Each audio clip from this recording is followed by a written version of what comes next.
Buddy, welcome to Session 60 of Forgotten Genesis Season 2.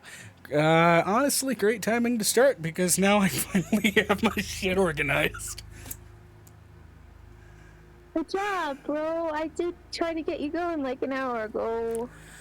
And I thought we were going. I Also even pressed the button 5 that's times. we don't need to worry about that.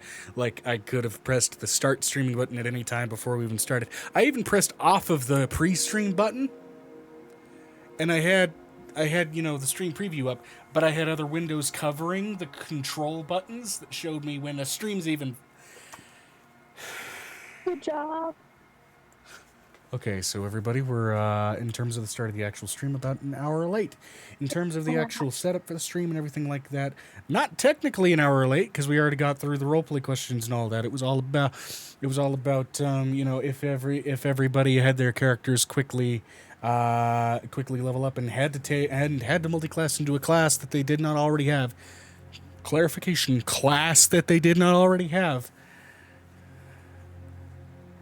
What would that be? For Angel, it was Cleric of Jesus. For Priest. For Violet, it was Bard. For Avery, it was Artificer. For Xanon, it was Brain just turned off Sorcerer. For Violet, it was Bard. Bard or something. Sorry, not Violet. Venestra. It was, I believe, strictly mentioned something homebrew. But Vinestra said Vinestra was sorcerer or homebrew. Sorcerer or homebrew. Gotcha. All right. Then we also got through the recap and all that. Everybody gets their inspiration dialed round. Fantastic. And also, because of the accidental nuking of the Roll20 sheets for those that had them, given that we had to change that around to allow for some epic level stuff to get plugged in, and also apparently the incidental delay for even getting the stream part started, fuck it, I'm giving everybody else an additional D12 inspiration to put in their pocket. However, that D12 has a caveat. If you're going to use it, it has to be used this session before it expires. So, with that in mind, as we pull back on to the small frosted continent of Kirin, we are at the moment confronted with, I believe, Violet and Venestra, the two Vs, one of whom also has a vendetta against a The hag. V for vendetta. So clever. Yeah. So clever. I'm fucked. All right, so. Right? Okay. Wherein currently you have a small white-scaled kobold with, I believe I mentioned, these piercing green eyes currently latched onto your fur back, Violet. As you both respectively rolled, I believe, persuasion checks last session to kind of see who would be the host of that good-natured piggyback warm. ride. I wanted to be warm, so Halcin's basically holding the kobolds. So, with the kobold in tow, you all are making your way slowly to, I believe, Mochizuki Keep, specifically seeking out Zeus.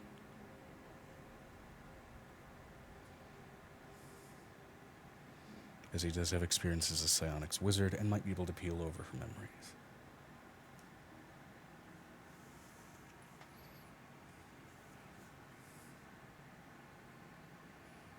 A desk that, to I'm be gonna fair, let you could know. also be It potentially would probably see Angel and them leaving for Orimer in the same moment.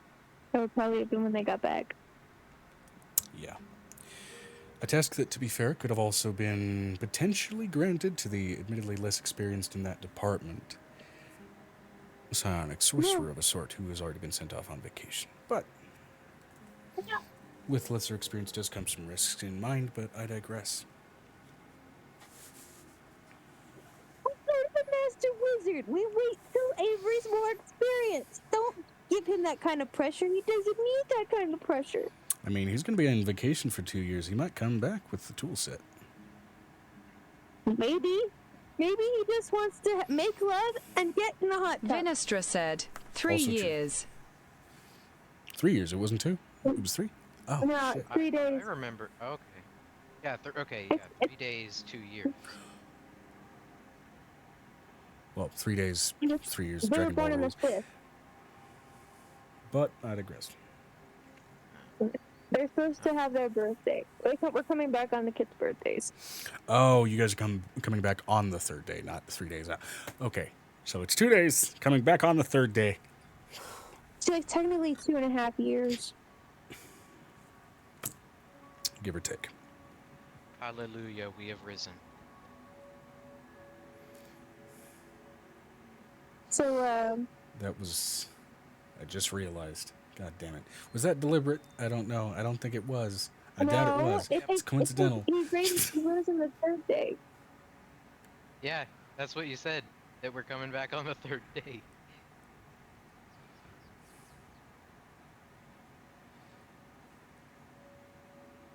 I don't think Joe has enjoying our puns. It's okay, though. So everybody's going to go ahead and fight the mutated dire leprechaun today. No. So, It's fucked because they have witch powers. No. Violet is gonna move through the castle, basically bypassing Ezekrin being excited because he gets to cook for the next 2 days without Lillian's interruption of the menu. Yes, I get to expand everybody's palate.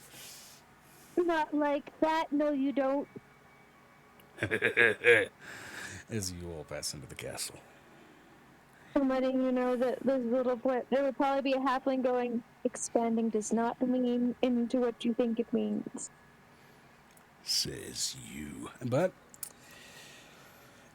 No, we're not questioning the halflings in that kitchen. We do have a head halfling in that kitchen. They're not going to let him do that. we also got a couple of head cannibals, but I digress. So, as you guys make your way quickly and easily enough over to Zeus and Farah's quarters. Through the kitchens. There's far scarier also who have somebody who works in the kitchen. Yeah. It's her kitchen technically, so she can say no.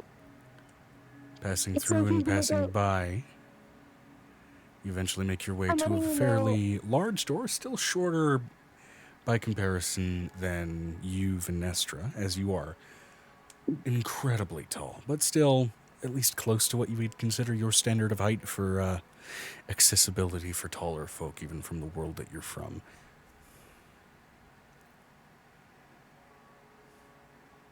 As the door is, I assume, easily enough knocked upon.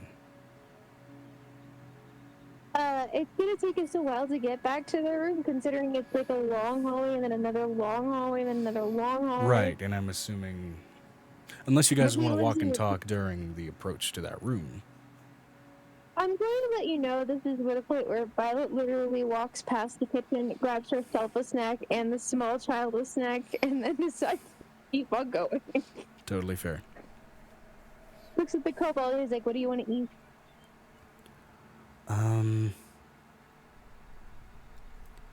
That smells good. They're supposed to be making a stew tonight, and it's going to be looks like...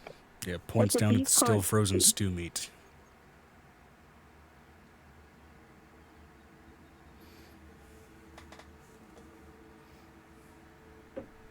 Would you like to eat?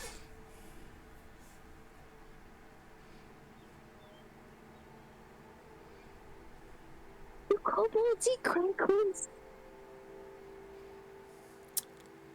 Roll me a nature check.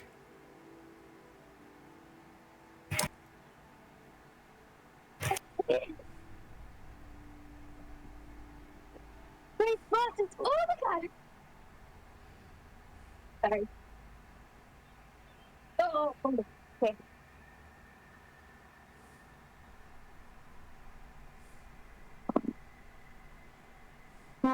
17 plus 10. She's a higher 27? nature type than angel. Yeah. Okay. So kobolds, much like just about anybody else, what their eating preference is in a lot of cases down to regionality. Now there is still some preferences per species. In the case of kobolds, much like while they don't have strictly the most prominent draconic features, much like dragonborn and half dragons are similar in this way, their tastes and sort of food preferences will often, at least to some degree, reflect kind of the scale color that they bear. In other words, sort of the natural environmental proclivity that they have. And so in the case of dragons or dragonborn that are like white-scaled or silver-scaled, they tend to prefer colder foods. So it's not that much of a stretch that she seems to be drawn into the things that even really have yet to be prepared. And with the way her nose is flaring, maybe even has a keener sense of smell for colder things. As far as a preference or not for cracklins or anything, if push comes to shove, you've known some desperate kobolds, Inc., to be essentially trash eaters and just eat fucking anything that moves. He does request it, so that's gonna be one of those requests.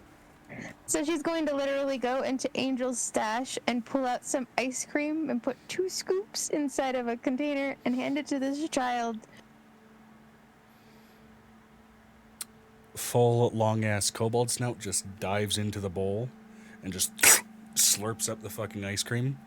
And I'm going to roll a con save against a brain freeze because despite those white scales, it is a kobold and they're not necessarily afforded the same elemental resistances as their more heavily draconically influenced cousins. Counterpart, yeah. Counterparts, yeah. That's a natural 8, and this is a child. Slow down. So as she sucks it down, you watch her brow furrow, and she just goes... You're supposed to stay slow.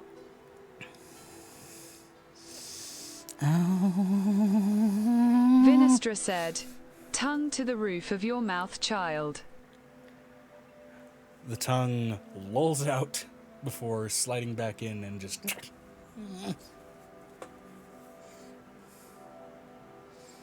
I'll carry the bull and you. I'm gonna go take you over to Zeus's. Fair enough. And I'm letting you know, and before they leave, Violet makes herself like a small bowl of just mix and match like different foods and sticks them in one thing, considering she's pregnant and that's how that goes. Yeah, screw it. Roll me a d20, and the lower you get on that roll, the weirder the craving is. 5. 5? Okay, so on the subject of trash eating, this combination is vile, but to your pregnant dragon nose, it smells divine. I'm letting you know it's probably pickled eggs. Take that and take a couple of steps down to a worse category. No. I'm not done yet. Pickled eggs with capers on top. See, you're trying to spin this into something that's actually pleasant. No, this is... No. It's pleasant, but horribly... Most people wouldn't eat this, okay? I'm letting you know. This is like one of those, like, I don't think it's gonna ever work. And then somehow, I'm gonna let you know there's an equivalency to Cheetos somewhere in the middle of this. Yeah, easy enough to dust a cracklin with enough seasoning. And tahini on top of it.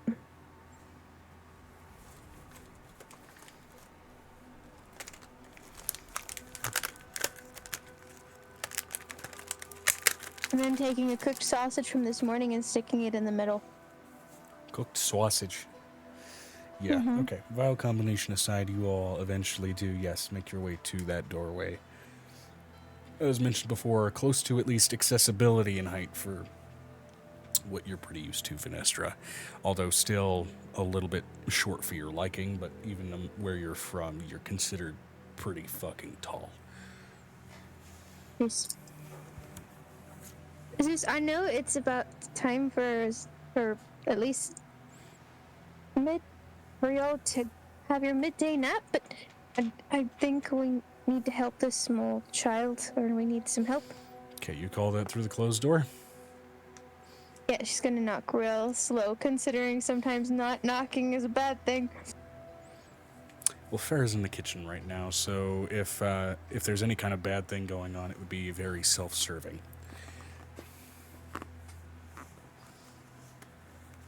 Which I'm not going to roll for because... If he doesn't answer the door, he's in the wizard's tower. Well... Eventually you hear the thudding of heavy footfalls, just slamming against the stone before eventually the doorway creaks open, being greeted by two of at least the taller members of this group. Hello. Hello. What is it that you need? I need to get some information on a hag, and this child is the youngest person to have had contact with the hag.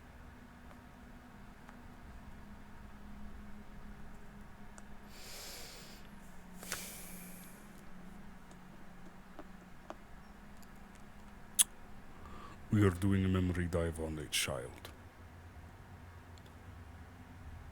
It has to be the most recent one. So I need to know where she's located. She kind of is... I'm letting you know tomorrow at least 30 people are going to show up to get shots, so... At least 30 people. Okay. We're not doing this in the bedroom. I don't have the equipment for the bedroom, so... No, I just wanted to come because it's usually about nap time, and usually if Sarah's in the kitchen. So... I don't know if you're going to take your midday nap or not.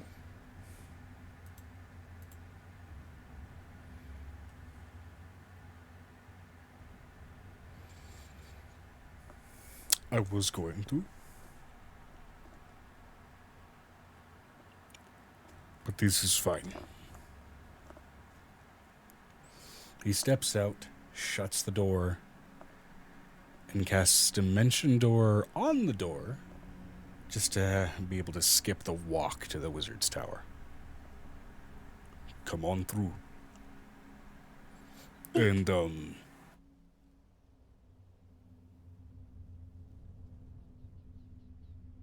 And what, Joe? As you bump your microphone almost by accident? Vinestra, right? Duck your head.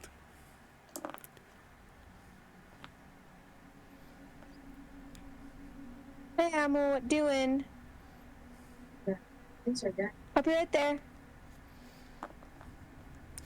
As you both pass through, From next door.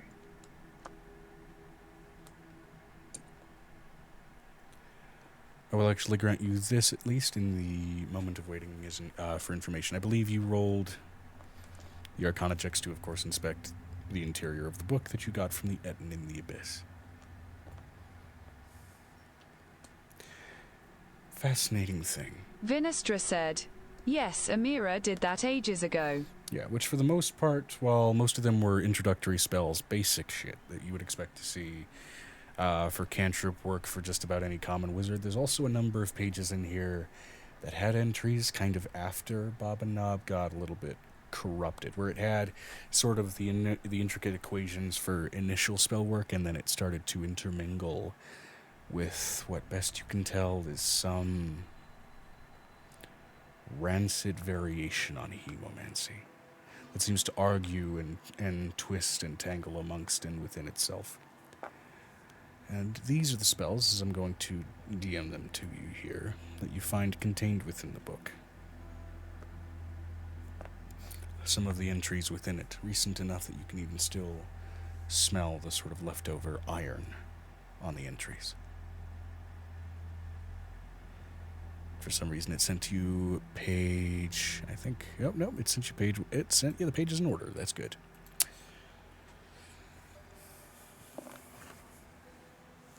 All right. Guinea, you may unmute. I'm just waiting for what we're gonna do next. Right. What we're gonna do next. And while you were briefly answering a necessary conversation, I was also granting that information. So, as you both pass through that door and enter into Zeus's tower, you can see him already as he passes through. And Vanessa, I'd say this is your first honest time really being up here, where usually you expect to see a number of sort of scattered arcane apparatuses and everything else. In any kind of wizard's tower, whether it's organized chaos or anything else, usually elements reflective of their sort of respective school of magic. The elements reflective here are very cerebral. There is, especially in more recent months and years, there's been a lot more sort of, well, that, and also a lot more carving into the stonework, even alongside a lot of the runes. That is incredibly reminiscent of neurological pathways and things like that. It's in a way, it gives off the same vibes of being in like a mind flare dwelling, without it being as unhinged and invasive and absolutely covered in tendril iconography fucking everywhere. Didn't you say that he does his with wood? Like it's an actual like wood carving thing because of his background? Yeah. However, It's this almost is close to like even like on the walls he doesn't have stone carvings on the walls. Isn't it supposed to be like wood carvings on the walls? There and, like, is. different types of This is horns? still a wizard's tower that is attached to the actual manor. So there is the stone basework, which previously he hadn't touched. However, he has recently made alterations to it, creating that sort of cerebral patterning. There's still also a number of those sort of wooden posts and supports, and it almost looks like, in a sense, totem structures, kind of scattered about, where the the wooden carving has gotten a little more refined. And in the totem structures, you can see almost like stages of basically like chakra positionings along a spine, as well as just spinal columns. They seem to almost reflect in that way. And even being in here, there's this sense of discombobulation, a level of dizziness to both of your equilibriums, as you then take a moment to adjust and realize it's almost like just even most of the ambient enchantments here seem to have a rhythm, almost in line with a heartbeat in a way, before you realize it's less like a heartbeat and more mantra-like, like a constant repeating impulse of an idea. Violet's kind of used to being in here and being around Zeus and everybody. So. Well, also, you're fairly used to at least that sensation, given the crystal cavern that you were stuck in for a while. It had, while not exactly the same flavor of this kind of shit, a similar idea. And you've been around mind flayer things as well. And this is where you can see that Zeus is slowly but surely kind of clearing off errant sort of research materials, bottles, crystals, all sorts of things, and basically trying to clear off what appears to be essentially an examination chair, as he folds it back up and then proceeds to put on a couple of books and some cushioning to essentially amount to a booster seat.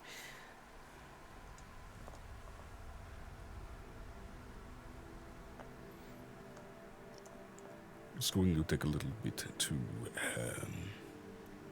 get everything warmed up. I had Farah help me out with some mechanical augmentations to this process.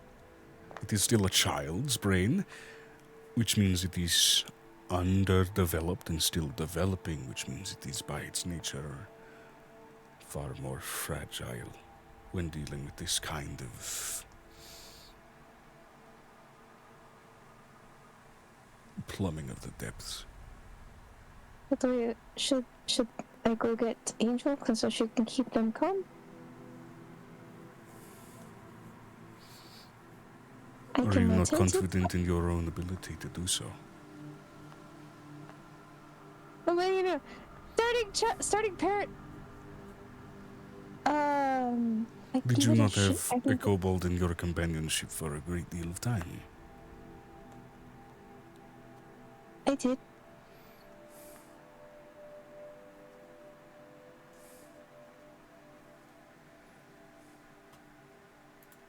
She pulls out what seems to be a small wisp.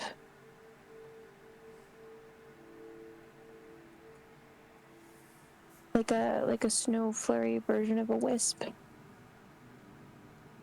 And it probably looks like it's been torn to hell and back. Yeah. And recently it's been repaired and the fluff has been refixed. But one of the eyes is missing. The buttons are not the same.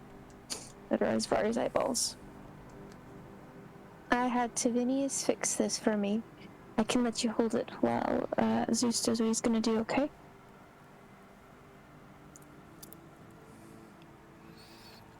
Okay. It's a calm emotion stuffed animal that her mom made her. You watch as the eyes just kind of slowly dilate as she latches on to the stuffed animal.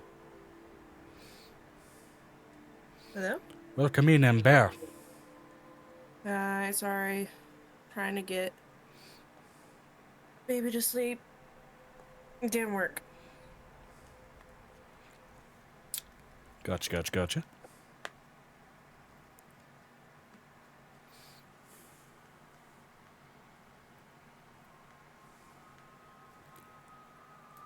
So that's my thought process. Mm-hmm. She watches over at Zeus. I think it's good now. I think Hunt's good now. When we're done here, I and Housen will let you have a sleepover with us. How about that? There's a bunch of kids and they'll be super fun to play around. I still gotta get to work tomorrow.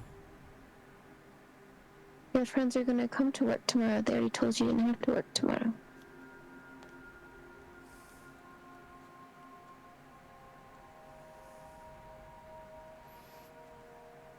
Oh, that's right, it was in 2 days. Mm-hmm.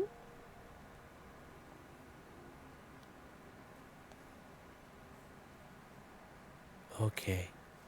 It is weird hearing this kid go from anxious and excited to just almost monotone.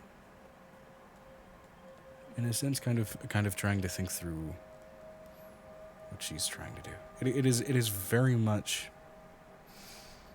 in a slightly familiar moment, honestly, for you, Violet. A child that, given her circumstances, is almost trying of her own volition to grow up faster than she needs to. And you are well familiar with the circumstance of doing so without the choice.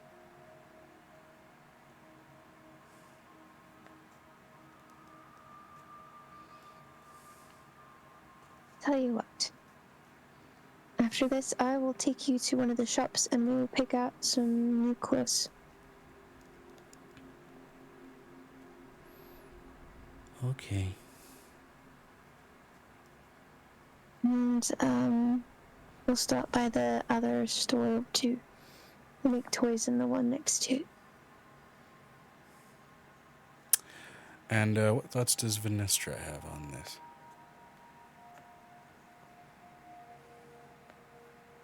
So what have I missed?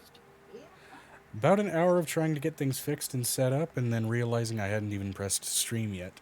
And so, as of the last 30 minutes of RP, it's just been largely getting set up and then hauling off Flake, the white kobold, over to Zeus's wizard tower. And trying to get all of that set up. Now, I believe Piper was also Vinestra out of said, Ulmer as well. "Tell me, Flake, what do you wish to do going forwards?" And backwards. Anyway.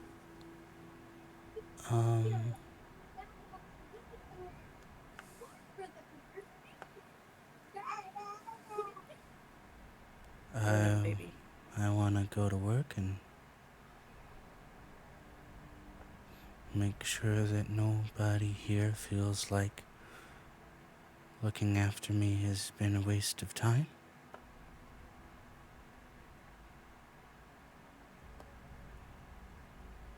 Okay. She leans over and she puts her. She's very big compared to this. Kobolds are much smaller compared to Violet, but Vanessa yeah. is huge compared to Violet. It's coming So- up to your kneecaps versus coming up to just above your boot. She puts her forehead to this small little one. You are not a waste of time.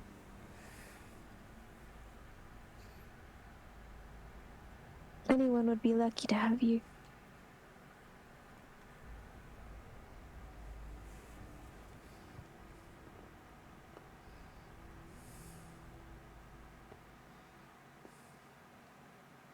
Just not a white dragon. They're mean. I wouldn't know. You know what? I'll introduce you to a dragon. With calm emotions, unfortunately, excitement is also off the table.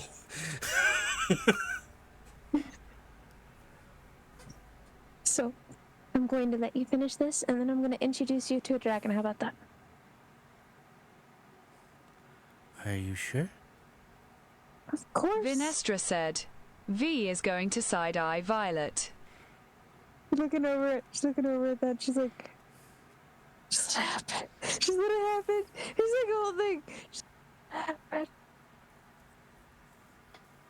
She gets to sleep with a big fluffy dog. Just let it happen. Yeah, also refusing to acknowledge the actual dragon who is also just standing right there next to you. Can introduce you to a dragon, I not know. counting the one you're right there with. I know. She also has not seen V's dragon form, so it's like a completely different thing. Vanessa, different types of dragons, Vanessa.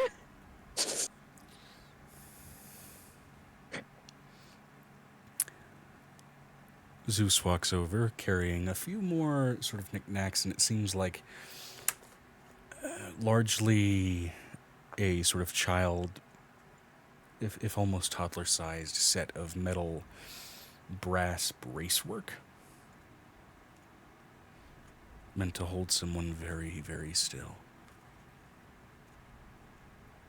You can hold that stuffed animal as long as you want, okay? Okay.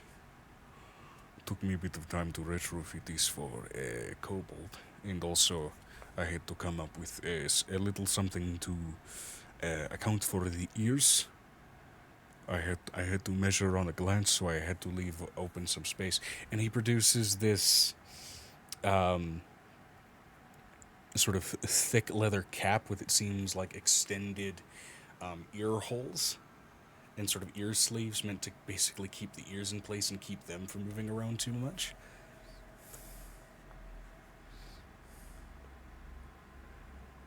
To go along with the sort of rest of the bracing kit. That looks weird. It's supposed to allow him to see into your mind, Oh. but you not move around. Oh. If I move around, Maybe. would something bad happen? Yes. Potentially, yes. Especially given the, You're a child, I won't mention that part.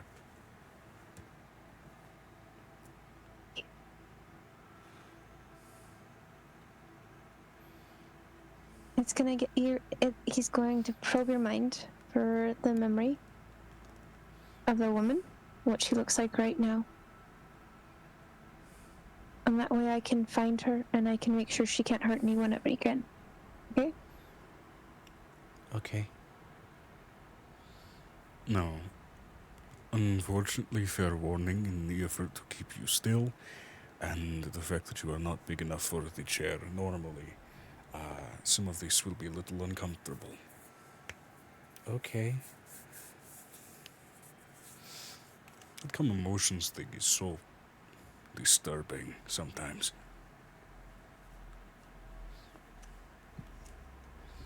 I'm going to let you know that thing made it through the abyss. This small fluff ball that made it through the abyss, let's just be happy with what it is.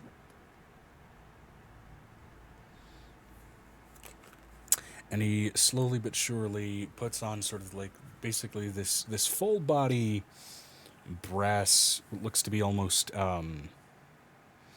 exosuit almost, that seems to lock her limbs in still somewhat like relaxed bent positions, but in ways that she can't really move, even locking her fingers in place, locking her toes in place, as she is barefoot. Kobolds a lot of the times often are. It pulls up her tail and locks it into basically this cuff unit kind of on her back as it barely kind of swivels just kind of behind her backside.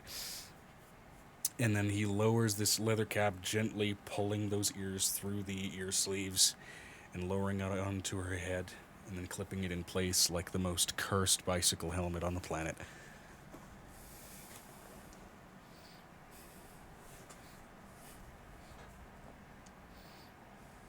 Melo's looking at her all proud.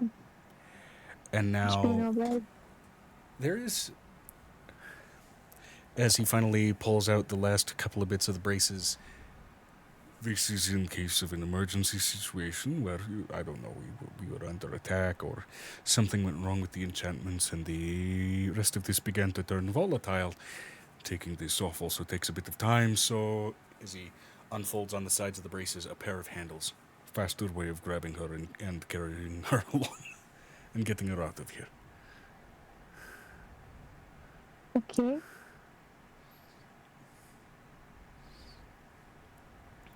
We just need to find the hags. Right. Alright. And this is necessary for damaged I know. brains, child brains, all that sort of thing. I know.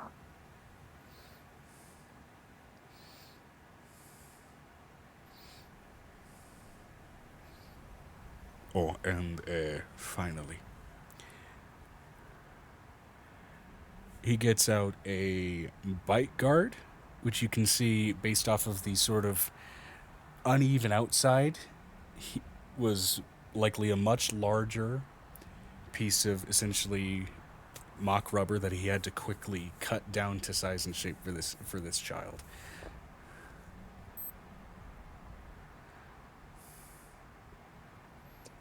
No, he would have had one because Angel has one. He would have had a Right. couple of those For a left. kobold, though, it gets a little complicated. Especially at this size.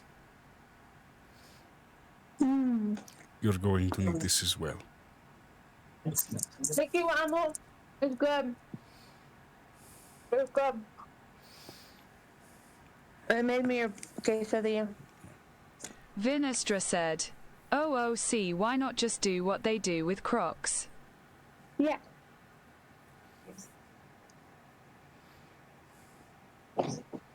What, take down the child's mouth?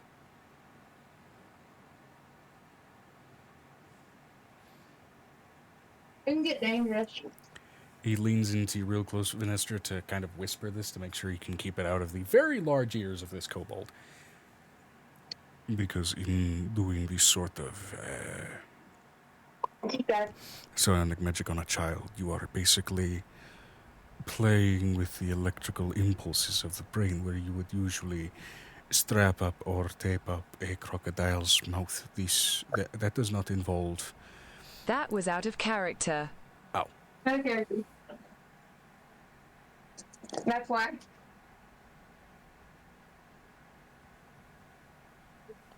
Sandwich, yum. Either way, the electrical impulse side of this is going to expand quite a bit. So, one more thing. I apologize if this tickles. He gets out a couple of bundles of cotton and then begins to sort of just gently jam them down into the ear sleeves to basically seal off her ears. One of the more mundane aspects to this entire sort of gear setup. Oh my god. I'm letting you know at this point, Violet's trying not to giggle because it looks really cute. Oh, it does. Terrifying and cute. Yeah, it is cursed and cute. It's like a mental patient getup if it was all brass fittings instead of a straight jacket. Yeah. Everyone's trying to look really proud at this child because they're being brave. Even putting, she's got her tail fluffed up. Yeah, which in order to allow her to kind of continue to maintain the effects of the calm emotions stuffed animal, he's gently kind of stuffed that stuffed animal into sort of the curled kind of loop that was left by her tail, where otherwise it is pinned to her back. Because she doesn't really have flexibility in any part of her body at the moment. All right, so I'm ready whenever you are, DM.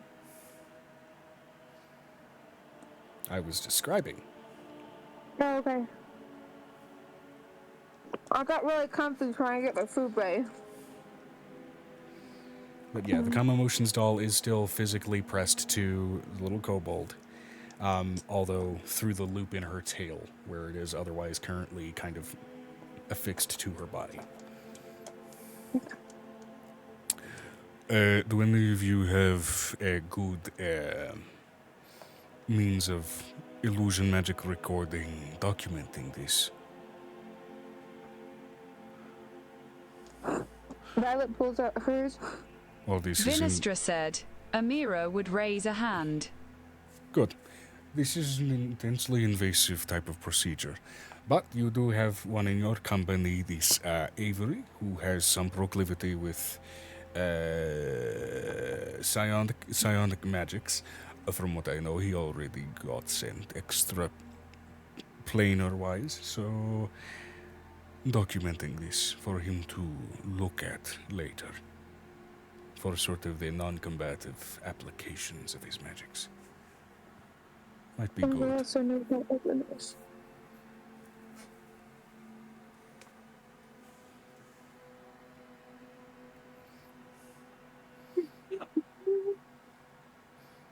No, part of what this setup does, as he finally puts on these tiny little goggles over her eyes, and looping them over, allowing those sort of brilliant green and slitted orbs that she has to just expand and kind of enlarge like a magnifying glass underneath, creating that all the more exaggerated sort of puppy-eyed visage on this small kobold girl. You can see a series of runes meant for sort of illusory projection slitted out onto the goggles. If any of you have anything that you can offer for comfort in an arcane or mundane fashion, something to essentially ground the child when we get started, aside from just the doll, that would Violet's be going to appreciated. Violet's going to put her tail in this child's hands. Big floofy tail, big floofy dog tail. Okay. I heard you say kale, and I was kind of confused. Like, why is she carrying around a bunch of kale? Sure, kale. Yes. Because Violet took a level in Californian dietitian. Totally.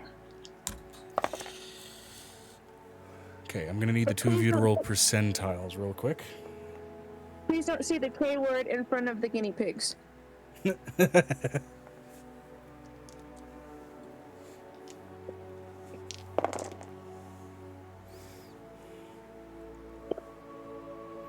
the L word?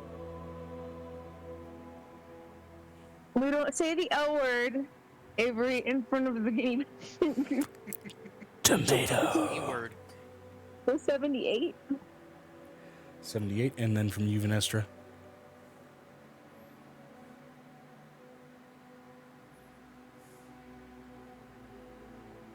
Vinestra said, 71. 78, 71, both within a high range. I rolled an 89, so that's good. Which then granted him advantage rather than disadvantage on his Arcana check.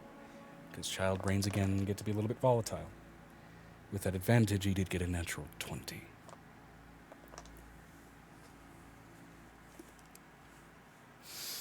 Which, in terms of recording this,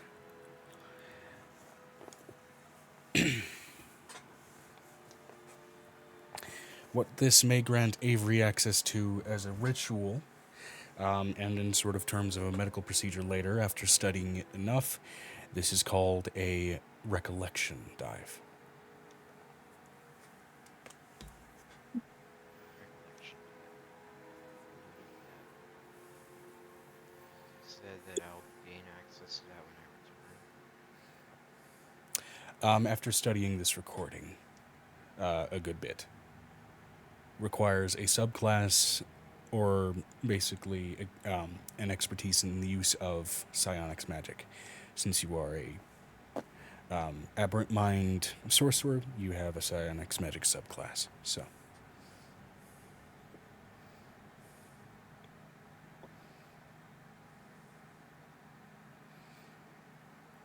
what this will allow will be the projection outward of memories of a chosen subject for any number of purposes. But we'll get into that later, as, again, he got a natural 20. And you see this child and her muscles lock up and tense up, sort of spasming in places, and you can see especially now why the restraints were absolutely necessary. As, in particular, where Zeus's magic seems to be focusing, it's right on the crown of her head, and any jostling in the body would royally and aggressively reposition her head among many other parts of her body, most likely, and the absolutely dead still positioning of his spell work would go off course and potentially hit something it's not supposed to, as you are realizing, even just looking into the air through the sort of soft violet arcane runework that seems to be spreading forth from his fingers. There's the lightest semblance of what look to be almost neurons firing with active electrical impulses, almost like a far more controlled and deliberate version of the spell Witch Bolt, going between Zeus and the head of this small child.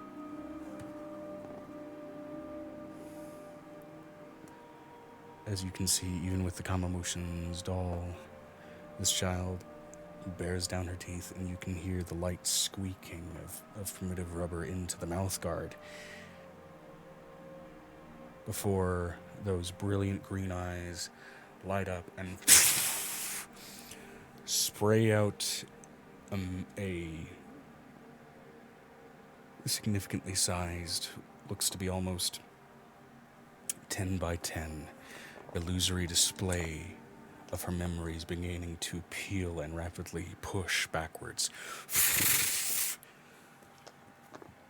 Even just to the last few days. A small child, curled up in a kitchen with a small blanket. It's been well decorated, well cushioned, set up as effectively an impromptu little bed area by a guard that you've already encountered, and done so with some care. But the child is locked into a motionless, frozen state. A state that you'd be familiar with along the lines of sleep paralysis. As pushing in through the window like a small snowstorm, a gentle, in the moonlight, smile on an old crone's face, that as she approaches and more shadow overtakes her form and the moonlight gives way, grows more twisted, sadistic, and wrong, as there's not but a couple of soft, blue, piercing motes of light where the pupils on this woman should be, denoting anything of her presence among the surrounding shadows. We'll go ahead and switch the music to something a little more appropriate for this scene.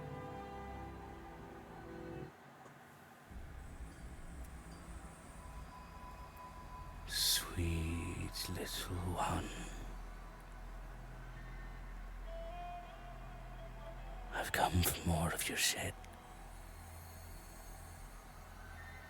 More of your pretty little scales.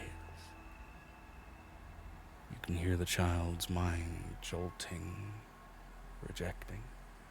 But I'm not shedding. She wants to say, but can't open her mouth.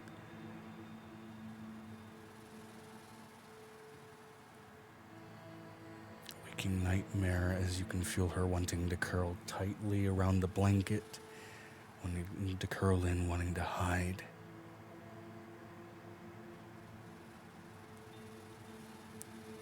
As you can even feel, as if the neurological impulse is firing out like electricity in the air of this room, a painful shock, static shock across all of your bodies.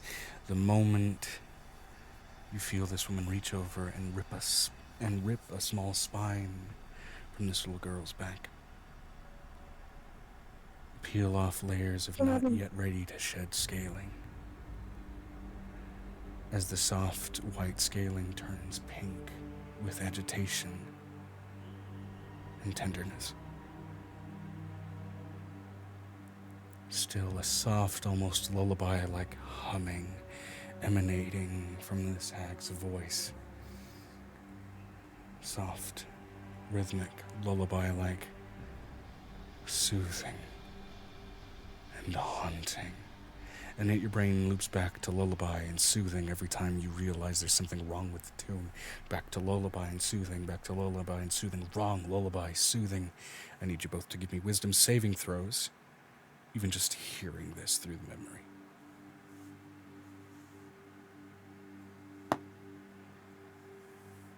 This would be considered a charm effect, so if either of you have any present resistances, those do apply here. I have a natural 20. I'm resistant to it. I'm almost immune. Actually, I think I'm immune to it because of my abilities. Okay. Because I'm immune to psionic charm.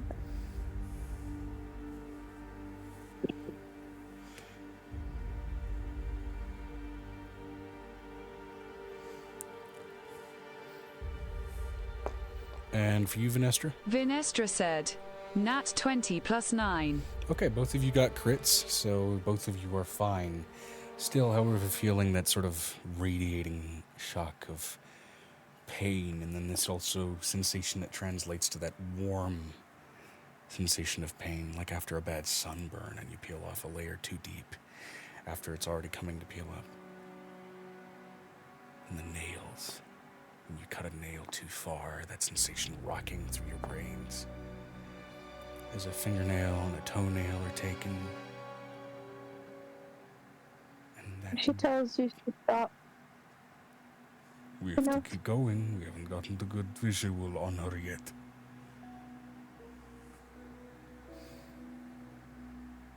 And you can still see tears pouring from this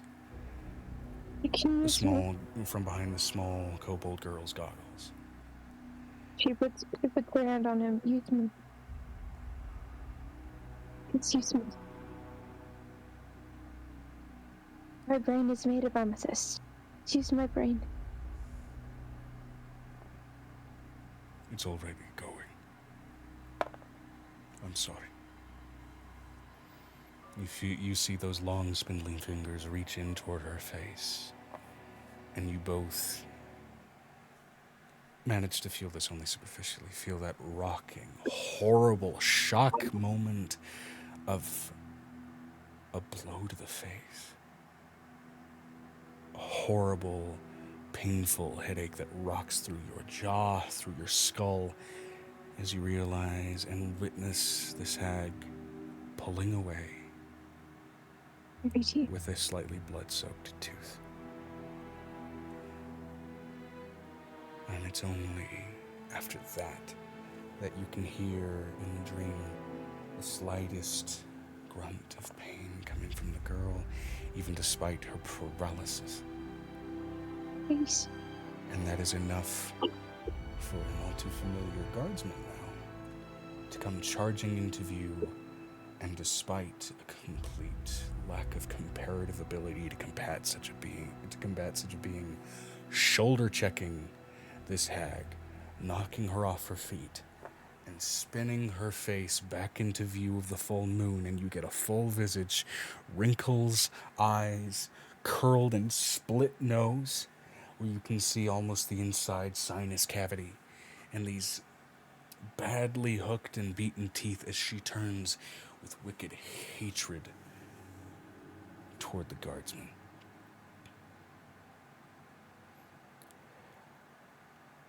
And right as she goes to slash at him,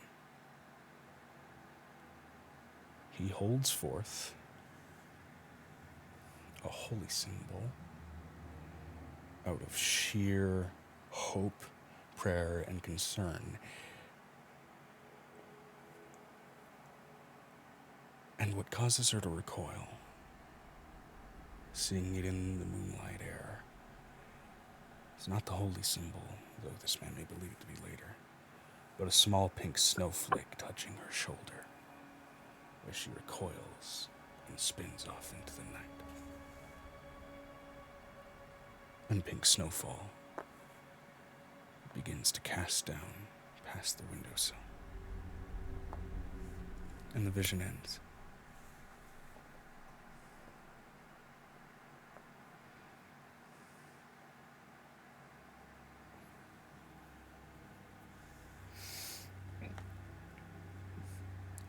Vinestra said, just to clarify, did we see her face or features? Yes, you did. You saw her with a split nose with these sunken eyes that seemed to only have these small blue motes on them. An incredibly wrinkled, almost raisin-like face that, even as she was extracting pieces in the brief bit of moonlight, you could see those wrinkles starting to slowly just recede. You saw this incredibly sort of pale blue, almost packed ice colored like hair. She was hunched, she was stout, and her teeth were more messed up than a gravel pile. As she then recoils. And of course the vision has ended. No, I'm going to need the both of you to very carefully and very slowly help me get her out of these restraints.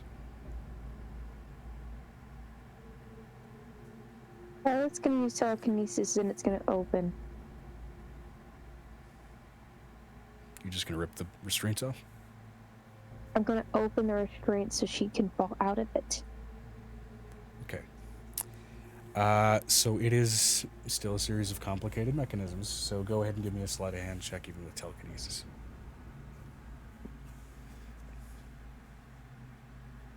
Yeah, that's a natural 20. It's almost like they fly off. Okay, fair enough. We'll say with your amethyst brain, you very keenly kind of observed when she was getting every bit of this kind of put on, and with a simple wave of telekinetic power, you see screws and facets and latches all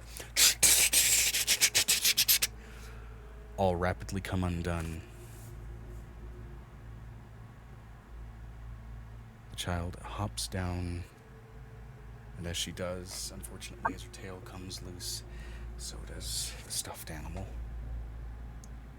And she goes from calm and neutral to collapsing into a panic attack as she rips the goggles off and is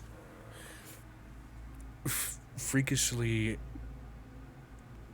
frantically trying to pull off the leather cap off of her ears like a child struggling to take off a shirt.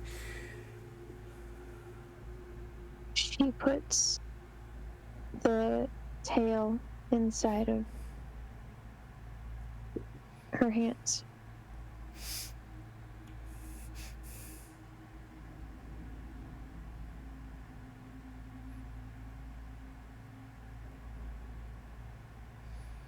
And you watch the frantic state immediately calm as those soft eyes are still now emotionlessly pouring forth the tears that brief moment and window of frantic emotion still allotted.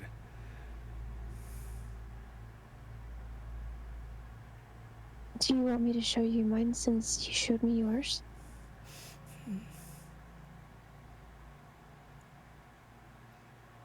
No. Are you sure? She nods.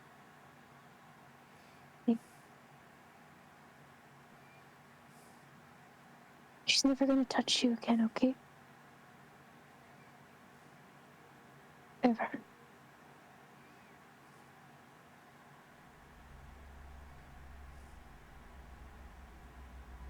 I'm gonna build a temple. Okay.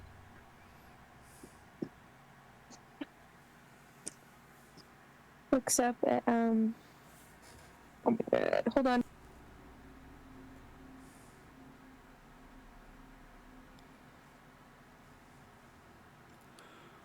For what it's Just gonna worth, look little over. one, as Zeus kneels down. I'm sorry. That had to be done. I hope you can forgive me.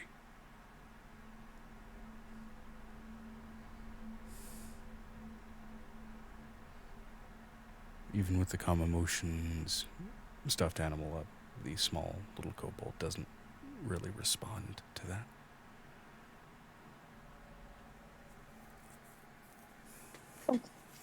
You know what we're gonna do? I promised you something, okay? Didn't I promise you something? She nods. I'm gonna need to forgive this big man because he's got the biggest heart I know. Okay? He can see all your bad things, and he can help you find the bad things, and you can fight them. He helped me find her in my mind. So I got to help you and everyone else not have a spell put on you so nobody would know what was happening to you. Okay? She nods again. I made you a promise. Do you want to go get some nice new clothes?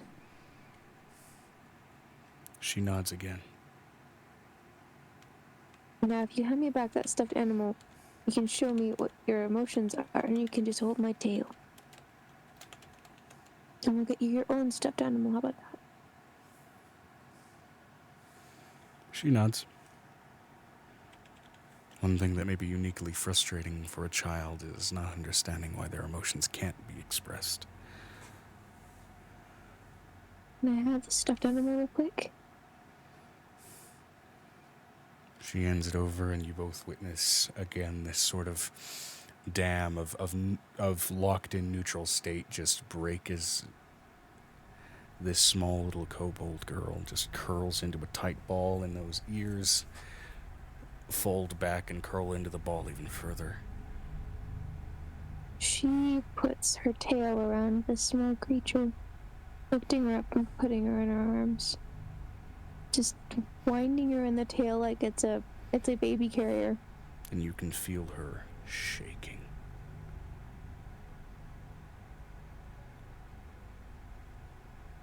I want to know what happened to me.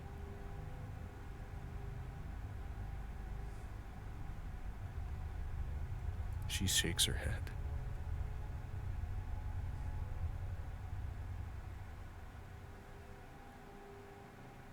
Even your passive insight reads as she's seen enough bad in one day.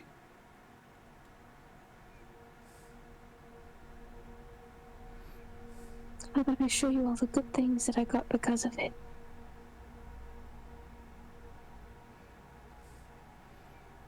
Even while shaking, and her Sometimes own tail I- wraps around her and gets all the tighter.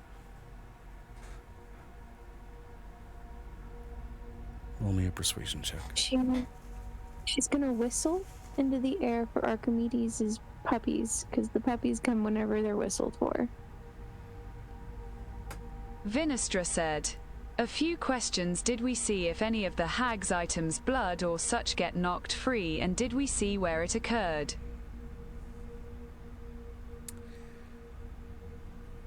Where it occurred. Wherever. This very clearly wasn't in a barracks, despite it being that same guardsman that you encountered. It was in the kitchen. Looks to be likely in just a mundane residence somewhere very clearly in town. As far as gauging the positioning, any trees around the area, give me a survival check if you want to use that brief moment to kind of judge which house it likely was. She looks over at Venestra. Will you take care? She's gonna think of Venestra. If you've got something you want to do to help with that, I would love you for you to do that so I can handle calming her down. Actually, as far as any leftover blood, I would also like both of you to give me perception checks. See if just kind of a retroactive perception check to see if there was anything that was immediately That was a natural 20 for to be her. considered a wound. Natural 20 for Violet.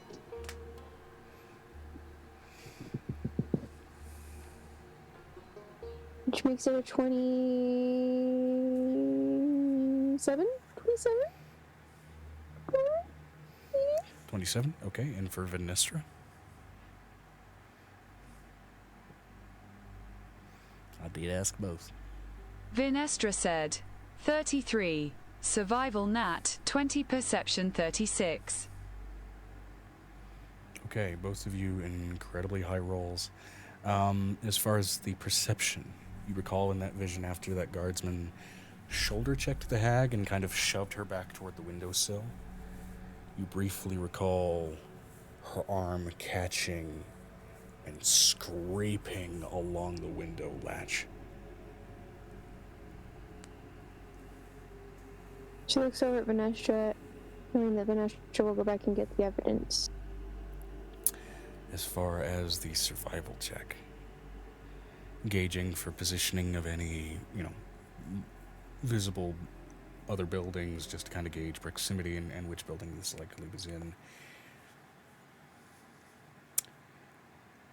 Man. No, it was a natural 20 for survival.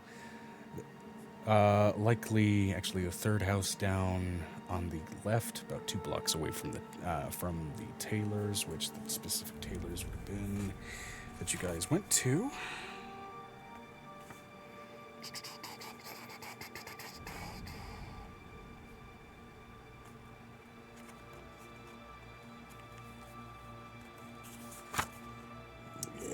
Where is it?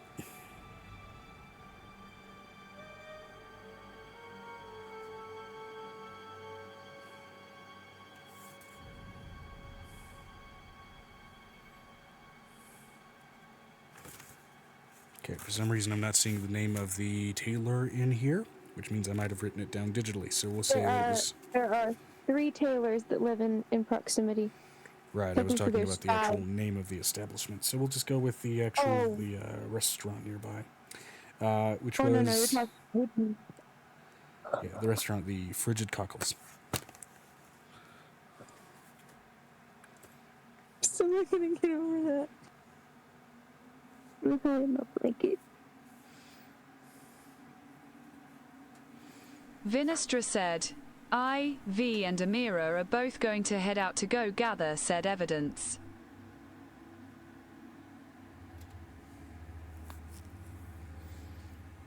Alrighty. Violet's gonna try to calm down the kobold. And she says thank you to Venestra because he's currently in the middle of I'm trying to get this baby to trust me. Yeah, which, as a note, that guard made no mention of getting into an altercation with the hag when you last asked about it.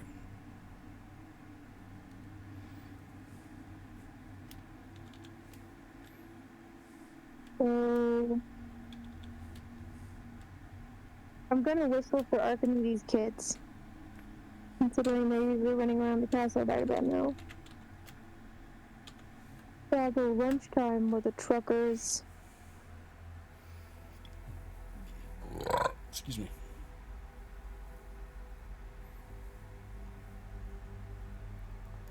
Because they're dire puppies, they're picking up a kobold to ride. Yeah, as all the puppies filter in, go ahead and give me a broad charisma check. Charisma check. Gives an 18 plus 7. One of her sheets. I know she has better charisma on the other sheet.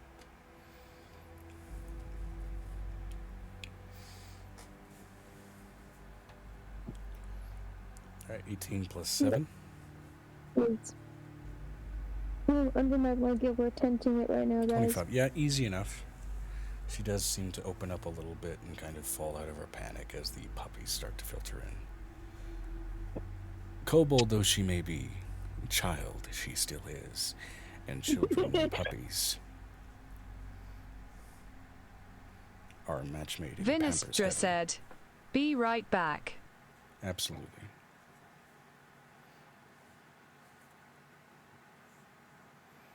So we're going to. She looks over at the puppies. We're gonna follow. You're gonna follow me. And you got the bacon. Hoping that they can all hear her and understand what she's saying.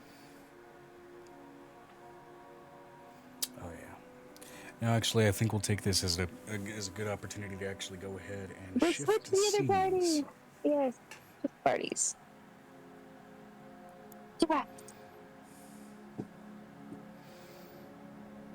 Let's go ahead and actually pop over to Oh no. Avery and Iko for a moment. I'm gonna go away so I can take them over. Okay. I was taking just kind of a pseudo nap over there until this time. It's all good. All right. Over to Avery and Iko. First of all, downtime-related tasks specifically. You were going to be working on designs, largely in this time, at least getting started with those for essentially the Gundam that you're trying to put together. Gundam, Jaeger, whatever you want to picture it as. Yeah, the massive robot. Mm-hmm. So, this will be based off of the occasional check-ins throughout the session for kind of your progression through that. Go ahead and give me one Tinker's check, basically, just to kind of get a feel for that design work. I did finish the proficiency with that, I think. Yes, you did.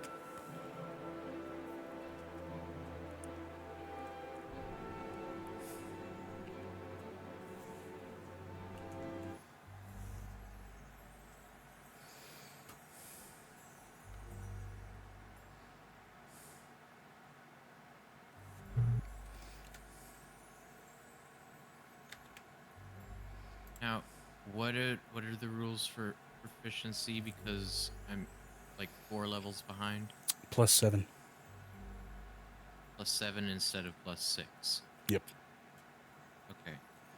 Which actually, now that you're 24, should be actually +8. Okay, Wait, no, sorry. 15 That starts at plus- 25, so right now it's still +7. Okay. So 15 plus 7, 22. 22. Wait, that is a flat roll plus proficiency, right? Or is it? So it's 15 plus 7 plus your intelligence modifier. Intelligence, 15 plus 7 plus 8, so that's 22. Intelligence Wait, no? attribute modifier, not saving throw modifier. Yeah. Oh, that'd be +4. My brain's not awake. So 15. 15 plus plus 11, 6 so 26. would be 21. Sorry, 26. 25 total. 26. 15 plus 6 is 21. Plus 4, which is the intelligence modifier. Yeah, and your proficiency is 7, so it's 22. Oh, that's right. Yeah.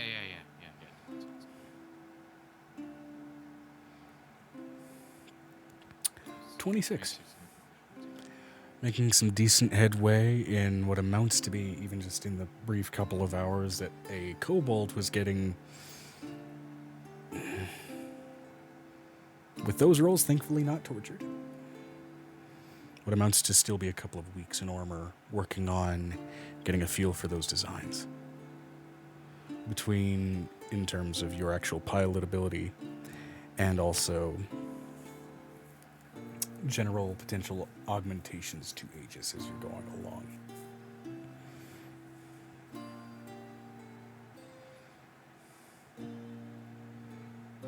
Which, given that it's a vacation, it's still just kind of mostly paperwork while taking time to relax.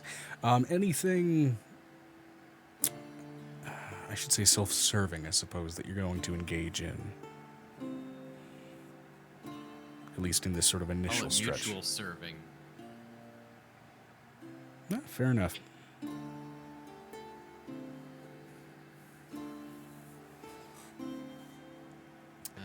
Given this amount of time that you're going to be allotted, would you like to...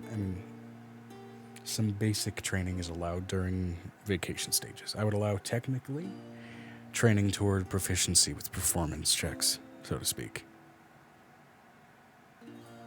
I've already got proficiency in that. Ah, well, then you'd be able to train toward expertise. I would rather gain proficiency in something else. Just kind of widen it up a bit. Can I train, like, main stats? Like, if I wanted a bit more dex or strength? Dex or strength? Given that work and given that it's a leisure activity that's meant to be treated as basically a vacation, I'd say you'd be able to train basically one stat or one skill per essentially year on vacation here, since it's meant to be done essentially during leisure time. Okay. Quick, because I have to pump here in a second. Very cool.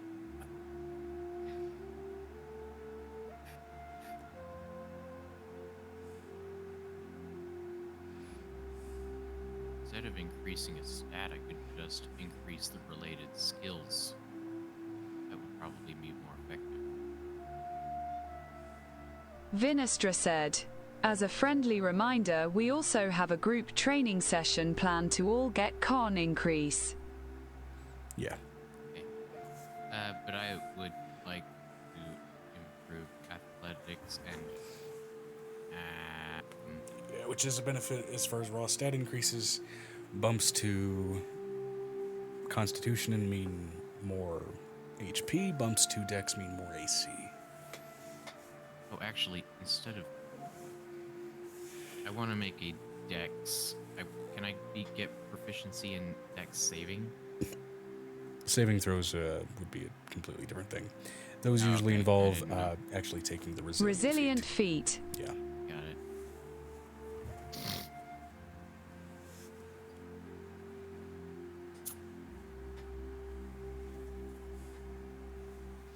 Which that would have to be essentially trained or gained during a level up.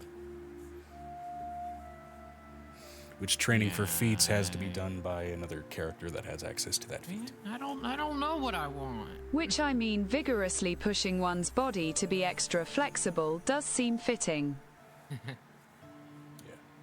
Although, especially in regards to that, doing it with a partner is a really good idea if you don't want to hurt yourself very badly. Stay flexy.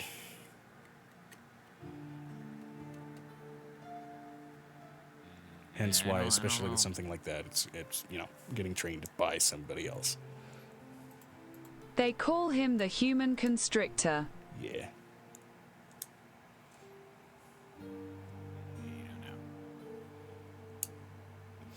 Well, you got time to figure that out, honestly, as far as the mechanical side of it. Otherwise, you're going to be spending some time. You know, Absolutely I'm just gonna indeed. bite the bullet. I'm gonna add it to my two lowest skills: athletics and either acrobatics. Let's do stealth. Stealth? And Doing thought magic quietly? yeah. Okay, maybe not. Well, yeah, I am gonna say stealth because I know I've gotten us in trouble in the past. That's with fair. My low stealth. So yeah, athletics and stealth. Which, in the case of what's going on here, the occasional keeping your head low from dragons and armor, at least not great dragons, and also just sneaking up on Ico when it is fun and suits you.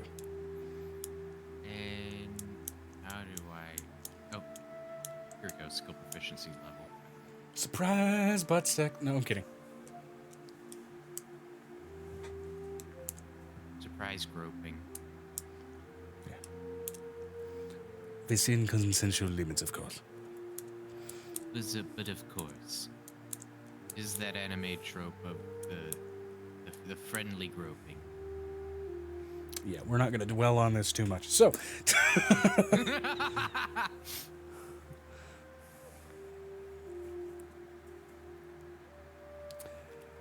we'll go ahead and rotate over also to actually Xanon as well, who is currently on his own.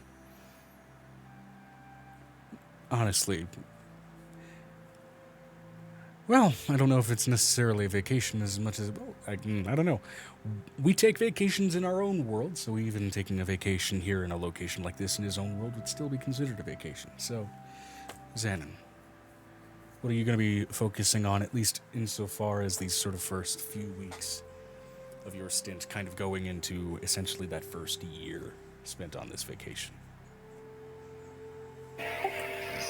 I think, Given that it is largely meant to be devoted to something leisurely, hence it being trained over the course of that year, whatever that single choice is.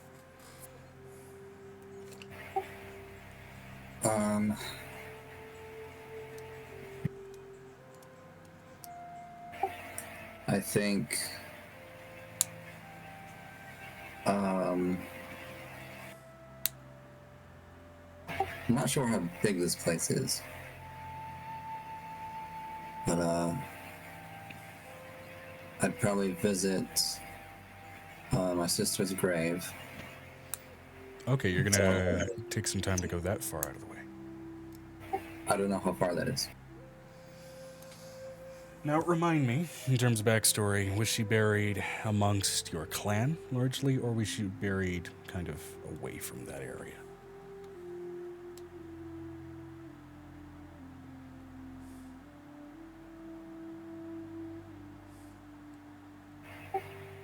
Let me see.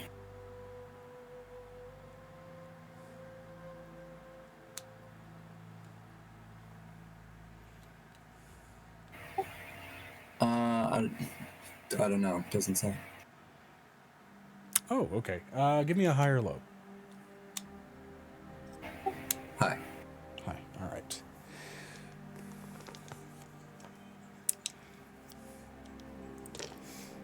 Okay, so high means it's within sort of those clan boundaries, and low, in this case, if I end up rolling that, will mean that she was buried sort of outside of that area, possibly on a more common spot that you guys tended to sneak off to.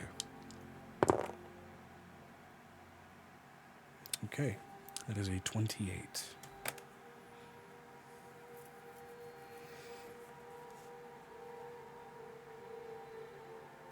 So, So she died while at sea.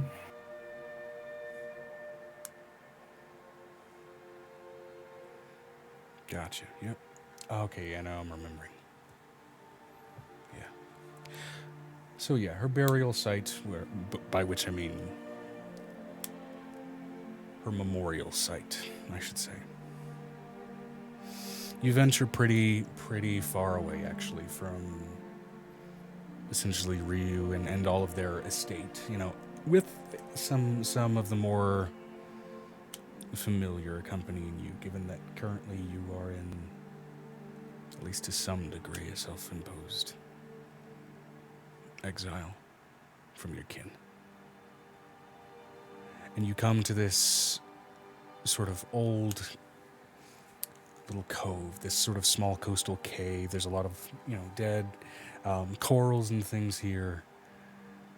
But as the years have gone by, you and your sister made a good point of trying to kind of build up enough sort of barrier work in the cave that not only would the errant creature not really be able to find their way in, but you kept it hidden enough that even the errant and greedy dragon wouldn't really even think twice about approaching it, seeing it as too mundane.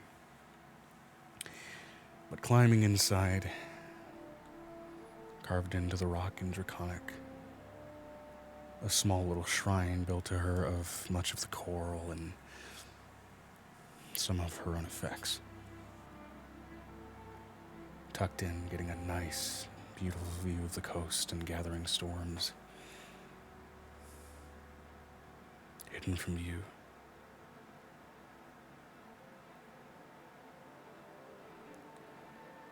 I don't think you expected to be back here so soon.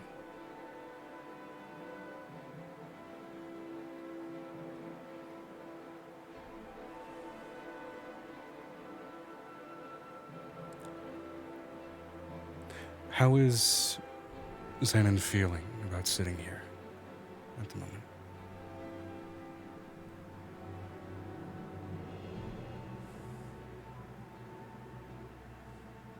What's the sort of present emotion on his mind?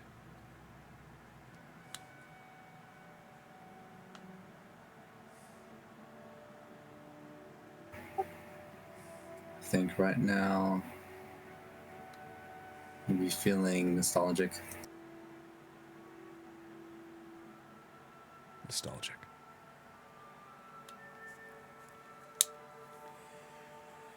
Okay. Whoop. Dropped a pen.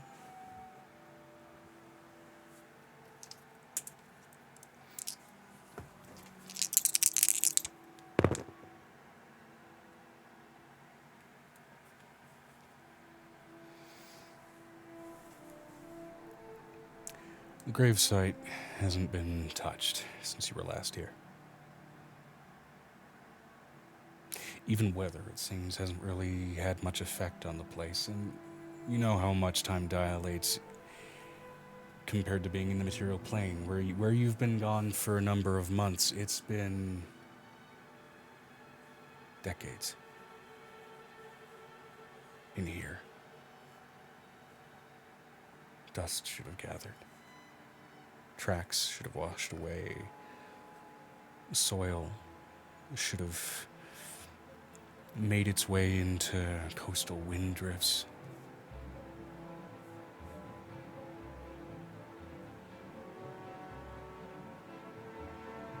This place is shiny as can be.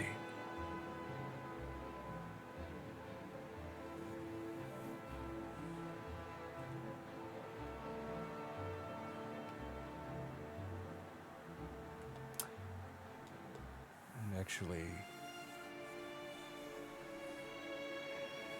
being in this environment is, I'd say, reasonable for a lesser used playlist.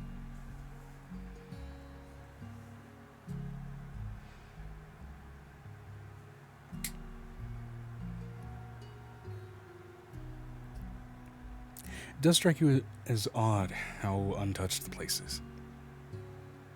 And again, environments, even all the fortifications that you and your sister put in this cave to prevent things from getting in, something would have gotten in after this long.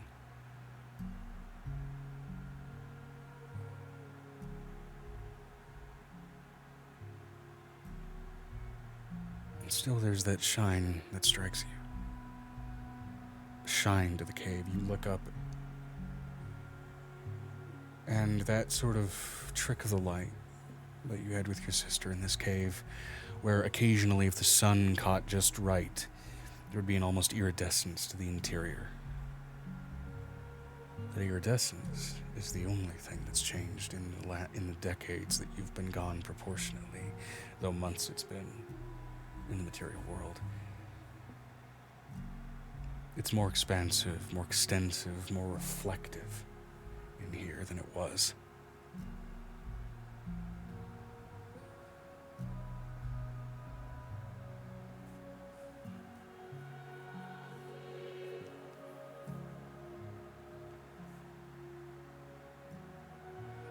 What do you do with that information?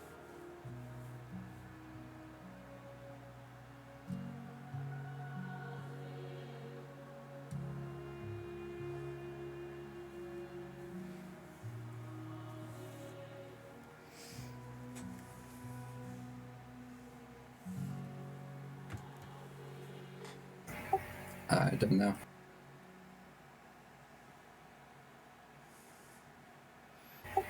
Guess I think you'd be glad that it's untouched. Fair enough.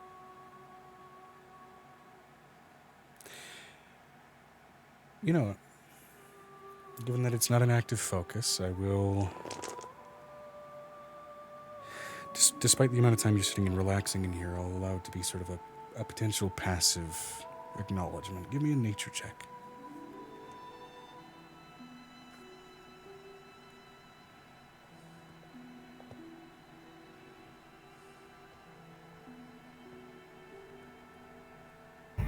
Uh, 18. 18.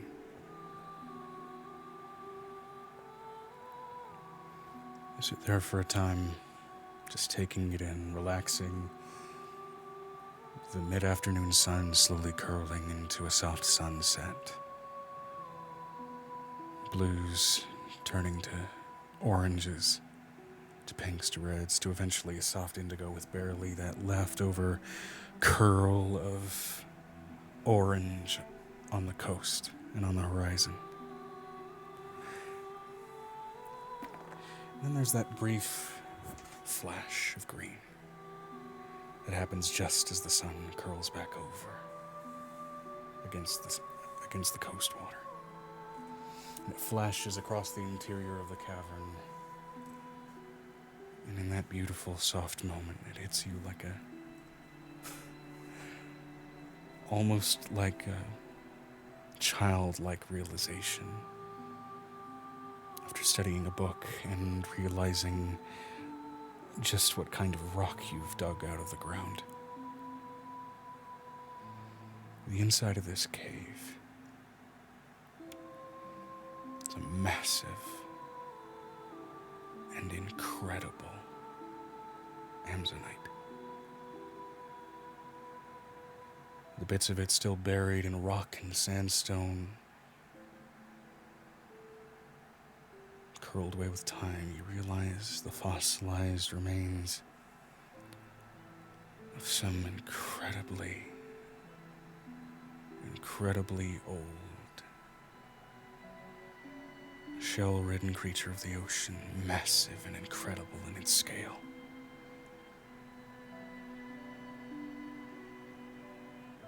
Peaceful likely by its nature and probably contributing to that here.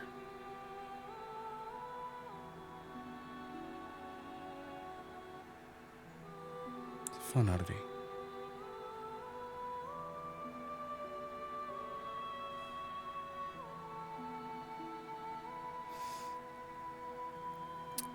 And eventually, that sun crests down, and you're met with a night sky. Able to return back to Ryu and Akihito's residence at your leisure.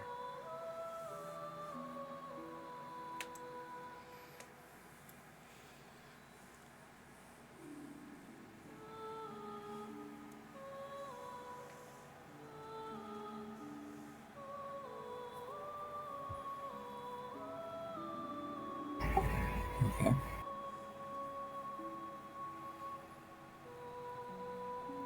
As you leave. And I will count this as a passive effect for when the vacation ends and you return to the material plane.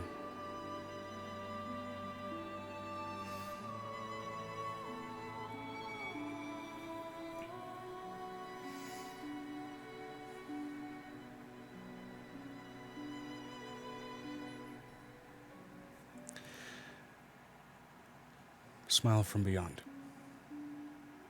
When you return, you will return with 24 temporary hit points.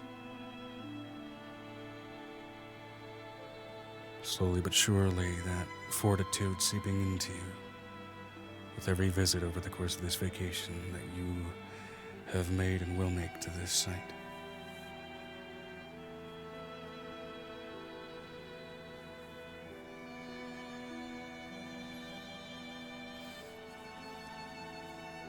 Those temporary hit points are the only type that will stack with any other any other temporary hit points that you grant yourself. Not infinitely, mind you, just if you have an effect that gets you, like, 10 temporary hit points instead of replacing it. It's just counted as 34.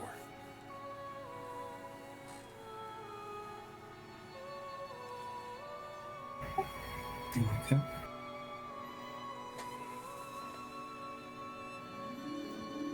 Any other temporary hit point spell will replace the addition that was granted, so 4 temporary hit points would become 28 instead of 34 and so on, but yeah.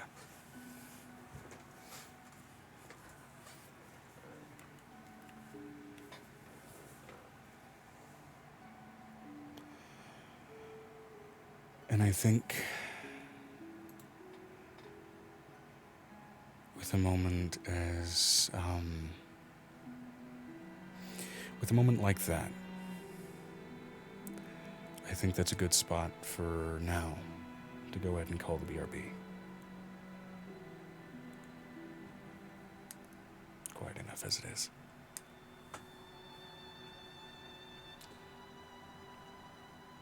I didn't think we were going to get into the emotional moments for Xanon this soon. Kind of happy we did.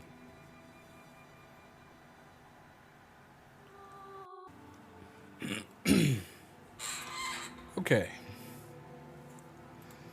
Welcome back, everybody, from the BRB. That's why I look familiar.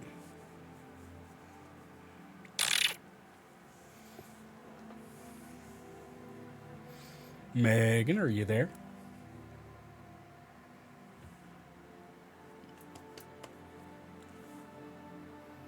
I think she went from half asleep to full asleep. Oh boy. Right here. Okay.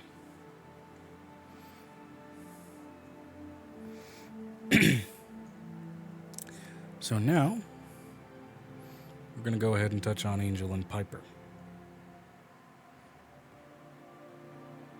Angel's in the dragon realm, right? Was she? Did I fuck this up? I thought she was. I don't remember her going We back. brought them there, Megan? but she hasn't gone back. I don't think.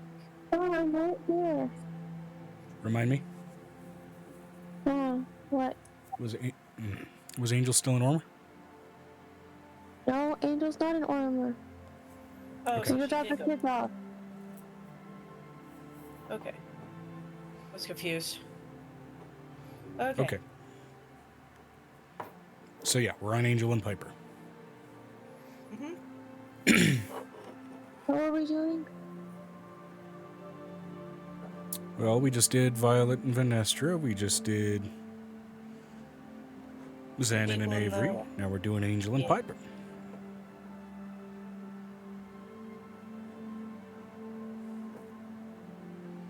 Because Piper had just gotten back with the kid who needs to be, Yep, Piper just got back with Surgery Centaur, which I believe you were going to bring that kid straight to Angel. Yep. Yeah.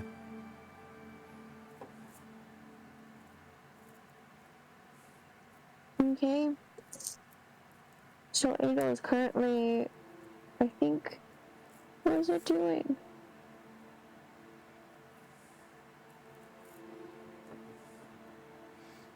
At the moment, you were busy with your kids.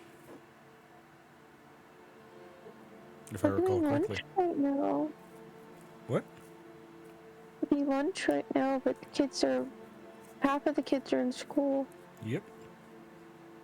Which means it's only those select remaining few. Breastfeeding then. Yeah.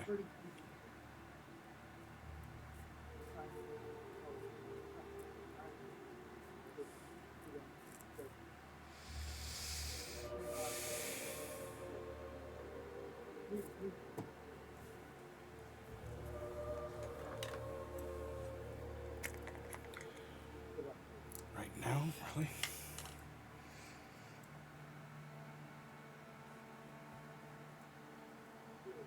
Okay.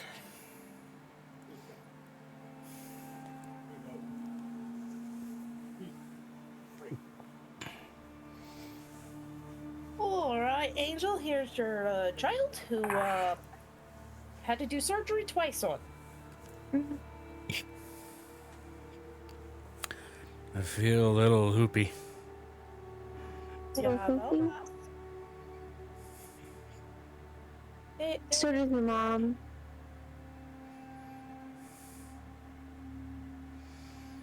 You did what twice on me? Nothing, don't worry. Just was like, Angel, could Roll me a deception real quick. Hold on.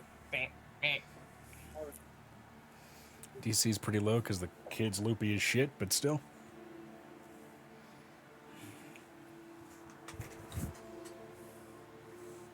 Deception. 13 plus 4.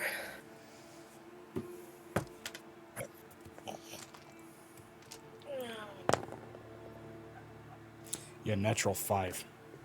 You're fine.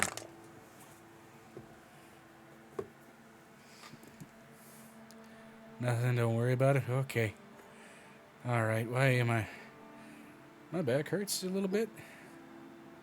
Yes, it should start dizzy. feeling better a little soon.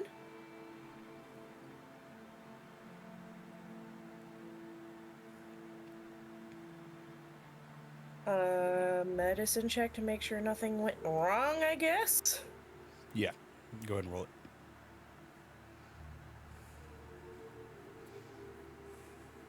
$12 plus 18, so that's 30 total. Kid's about as groggy as you would expect from 2 surgical interventions, regardless of magical healing after the fact.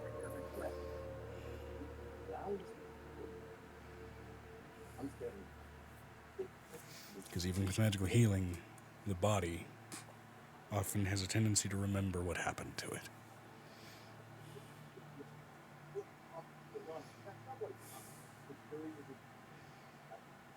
And so do the nerves.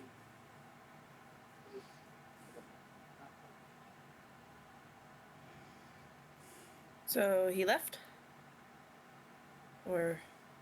He's gonna need to go to bed. Okay. Yes. What? No. I'm confused. So the He centaur just kid got out of is surgery. He needs to go groggy rest. and loopy. Your medicine check found that he's Yeah. about as groggy as you would honestly expect after 2 surgical interventions. Because even with magical healing as part of it, the body and often the nerves tend to remember what were done to them. Even Oh, if yeah. Needs the to go to conscious mind sleep. does not. He needs to go to bed rest. You need to go take a nap, kiddo. That sounds like a... Yeah, okay. He just drops on the floor right there. No. He And looks here over comes it. Bruce. Here comes Bruce, just, I got him. Picks him up and throws him over his shoulder. Bed rest. Roll me please. an athletics check for Bruce. He is still holding up a fucking centaur. I said nat 20 plus, I don't fucking know. Like, okay, so yeah, like a sack of potatoes.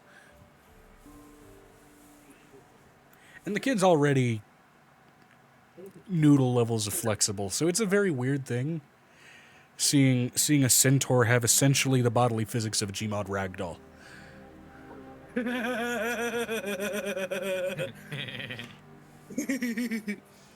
It's glorious.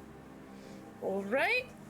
I'm guessing as Bruce just takes him to wherever he's supposed to sleep. Yeah. So, I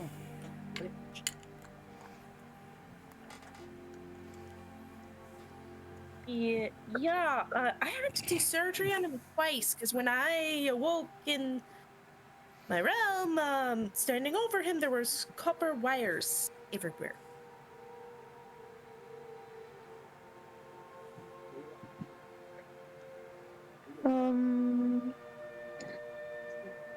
So a lot of stuff happened. And it's okay that it had to happen twice, so it's fine.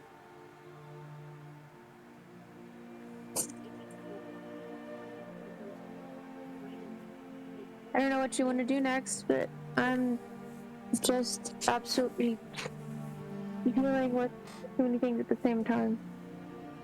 Like there's too many things going on at the same time? I really needed to slow down, but I have a feeling that with our new people here, that's not going to happen. And considering that we've had 4 or 5 attacks at the same time, that's not going to happen. What I was about to say. Exactly. So.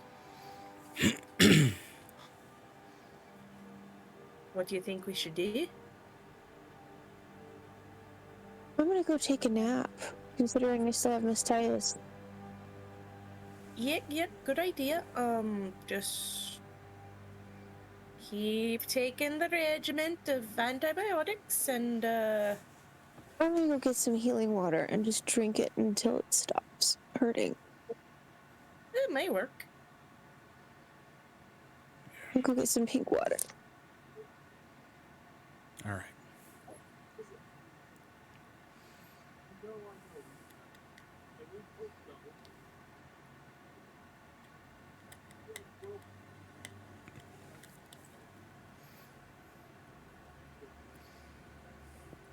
So, Angel, you collect yourself, and easily enough, while it does take a little bit of time and some magical intervention, you eventually find your symptoms do quell and calm themselves until you kind of, you sort of regain a sense of stability. And the present agony of the dislodged moment of time has all but faded.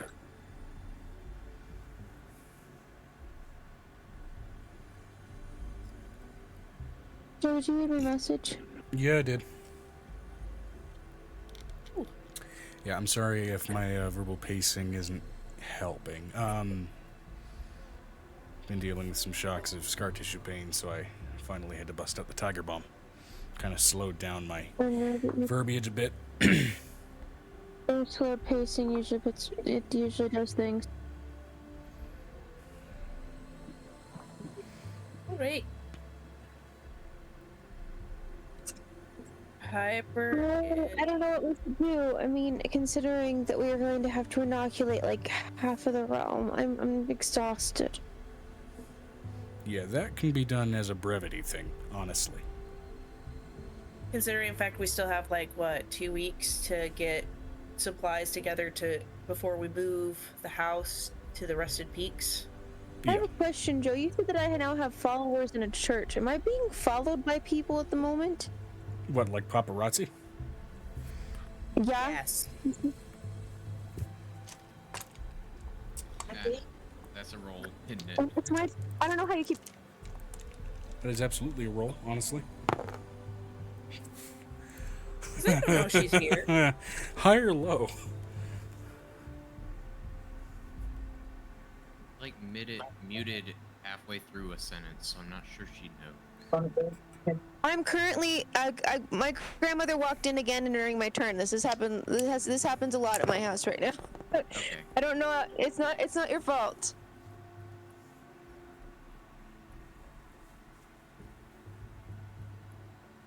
Okay. I made the caffeine cocktail and it is quite effective. I bought a bunch of energy drinks for really cheap from the 7-Eleven. And to make it down to roughly the amount of caffeine that I would get in a bottle of 20-ounce Dr. Pepper, I pour about a quarter of it into an empty plastic bottle, top that off with a bit of fruit juice, well, quarter of a bottle of fruit juice, and then I top the rest off with water. And then there we go, mock Dr. Pepper with shitload less calories. And I can fill up about 20 of those. Hi. You were muted, so I did a brief... I'm muted because my grandmother walked in because when your pacing is messed up, it usually screws up the turn order, so I end up being right as she walks in to ask a question. She has some pretty awful timing. No, she doesn't have awful timing. She has great timing. It's not necessarily about timing as much as just nobody at that house seems to like knock on a door. No, it's not that either. It's not? Okay. It's usually your pacing is messed up because we started late. So have we not started late? my times wouldn't have ended during those moments. Okay, it's not just the lateness, it's also the pain in terms of the current pacing, but either way. I know. It's nobody's fault. It's just what it is. Yep. And we need to stop being abrasive towards people coming in and talking.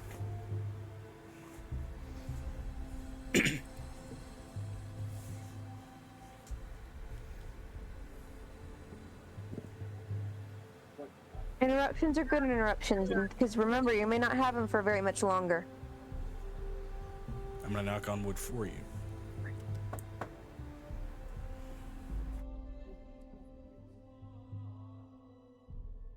So I guess we start getting supplies and Oh stuff. no. Well, I don't. We're getting ready for the rest peaks. Yep. I was hoping that after this delegation we could take maybe a mini break, but I don't think we're going to get a chance to, considering Avery's stuff is slowed down in progression. So we probably should take the advantage and handle it first, and then take a break.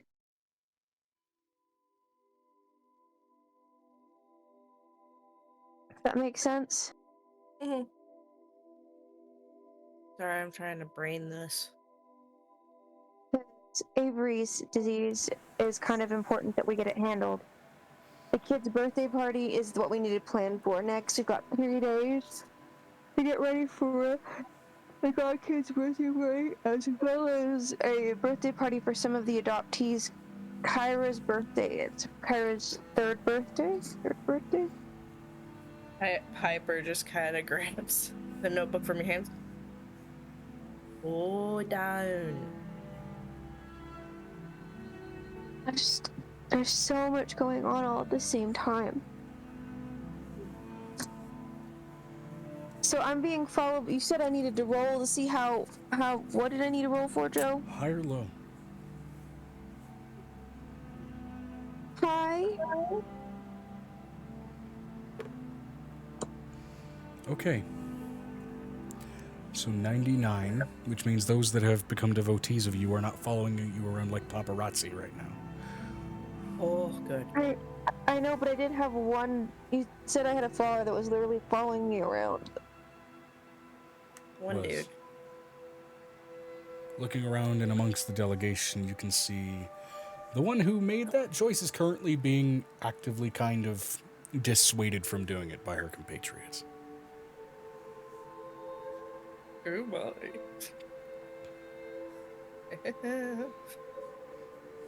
One of There's them kind was of a Jamie's trio of girlfriend. dwarves kind of... Yeah.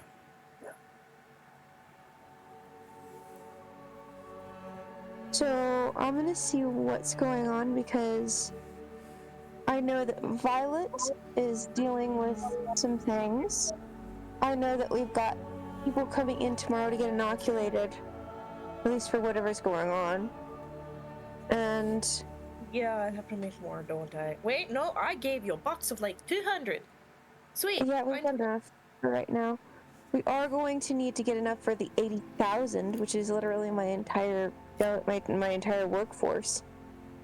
So Oh, okay. Yeah. I need some help because I think I would die if I tried to do that all in one day.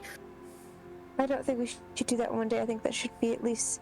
We still have another week before we have to leave, so I'm thinking that we should do that within the week, and then have those at least for this house and for all of my workforce down in Shawnee for them to get inoculated, and have the city people at least take a census of how many people are in the city right now. Can I gauge about how much? Can Piper gauge about how much of the stuff she could make in one day? In terms of giving yourself an educated guess, Yeah. you'll still have to roll when practically trying to make some, but this may grant you an advantage or disadvantage depending on how well you roll. So go ahead and give me a, let's say, medicine or nature check. I have another one of those. I have another one of those magically filled containers. Can you fill it with it and then basically reproduce that once a day?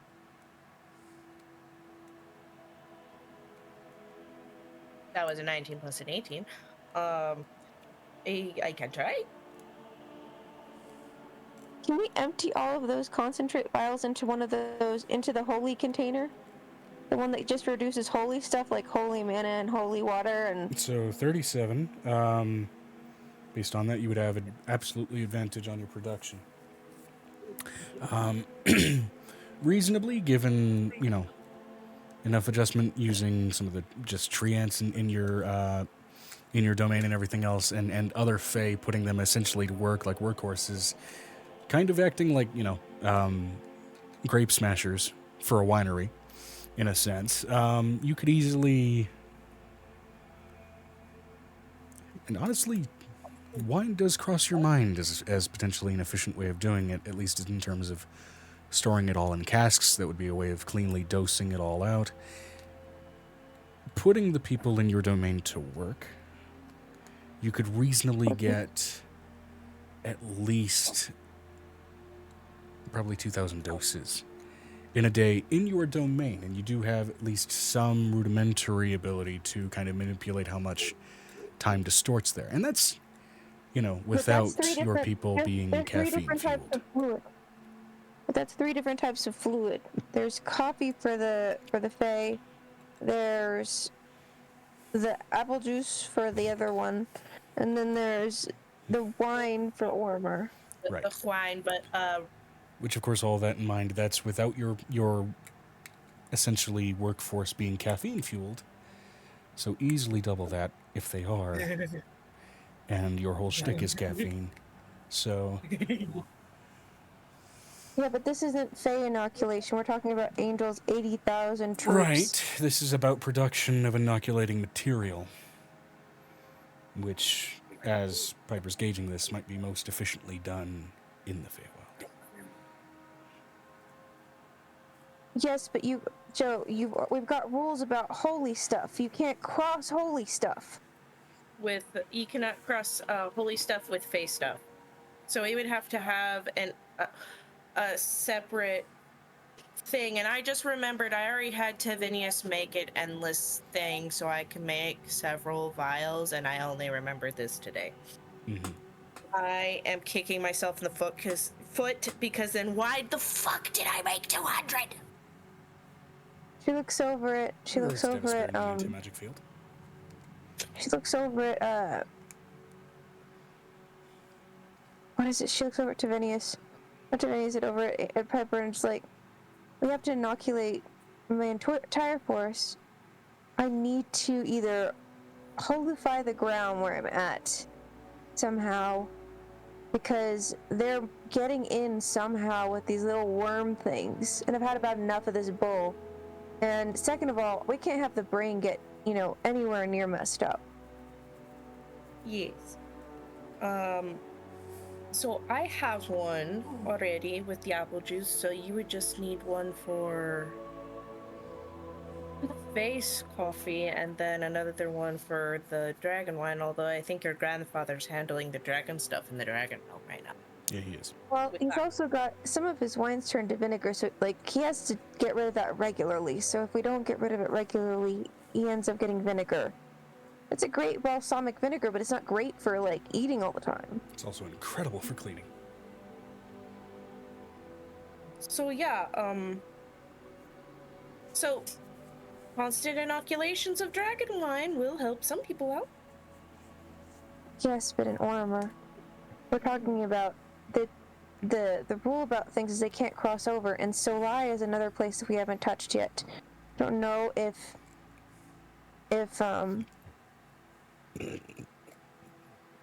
Nicodemus can get Tavinius on that one. Way ahead of you, Lovey. Oh, good. 'Cause I'm exhausted. Where did you come from?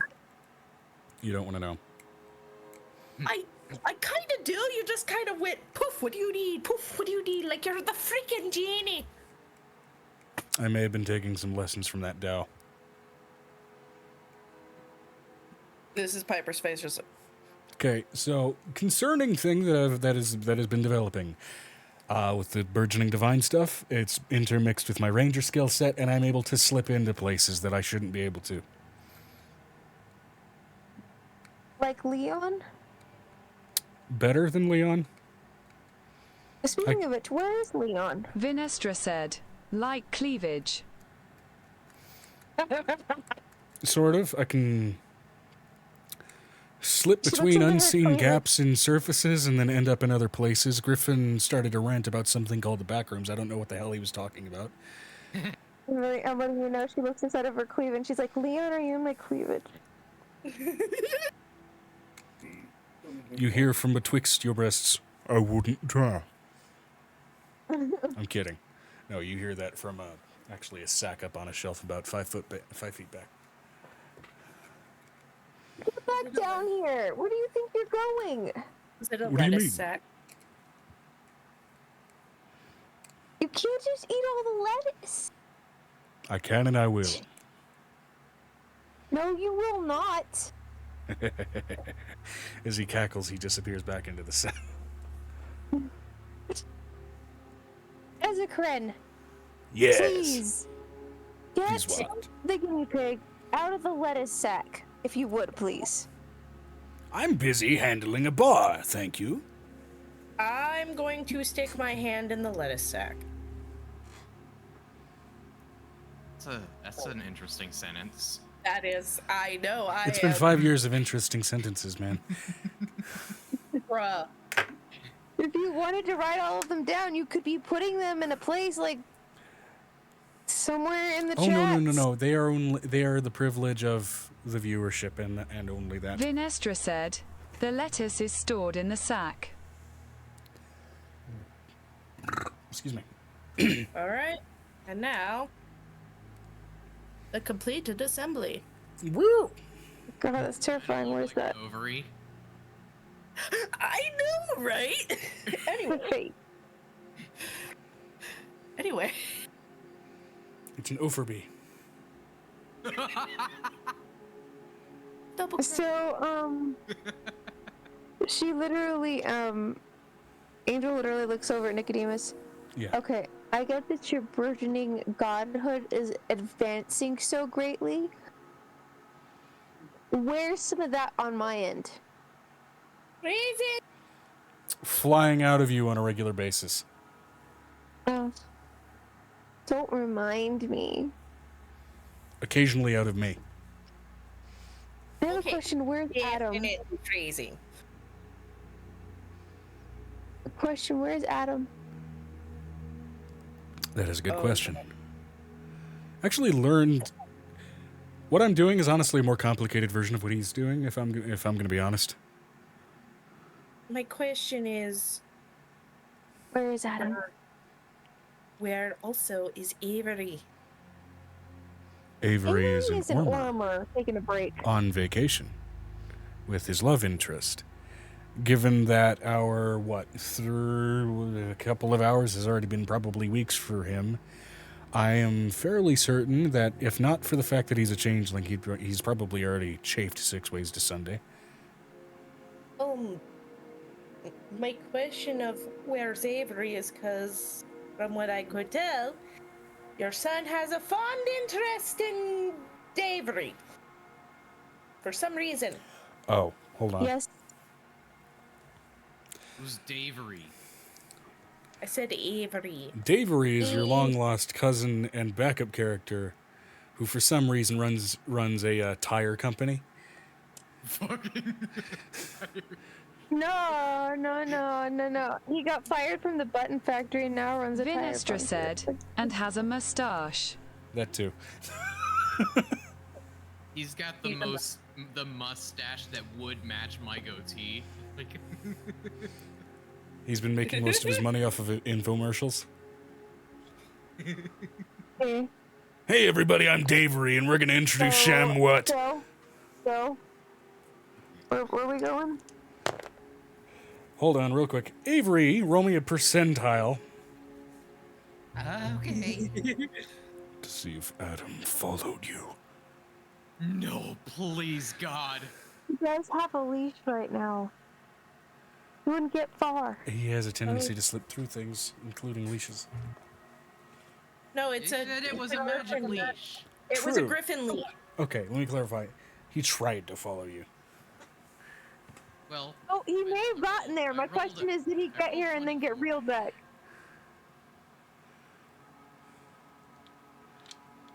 What's total? The roll of 24. 24. 83. So periodically, for the last few hours, much like one of those automatically reeling back leashes, where it just Last 2 days, 3 days. and occasionally just locks up and just goes, where you swear you've seen it kind of clip its way into walls. And Avery, you swear you've been woken up at night with just a, hey. Before getting launched back. It's only been a couple hours. A couple hours out here. Plenty of time for him to have a shitload of fun in there. Adam, sweet child, What?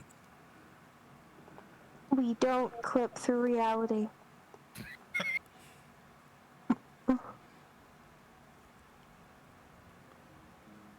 It's disturbing for the rest of the universe. The humanoid version of fucking Menidna's just kind of itching his back. Like, what the hell is that? I can't reach it. Sounds like you're scolding a toddler on why we don't run around naked.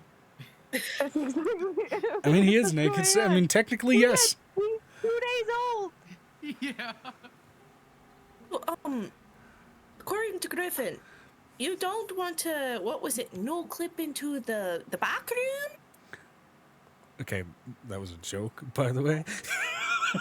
We're not. Let's It's not an over actual it, plane of let's over it. existence in this, That is unless we want to make it No, one. it is, no, But then we're that's the pushing that can. I pre- don't need that That's the nightmare. pretense for an entire campaign if we're doing that.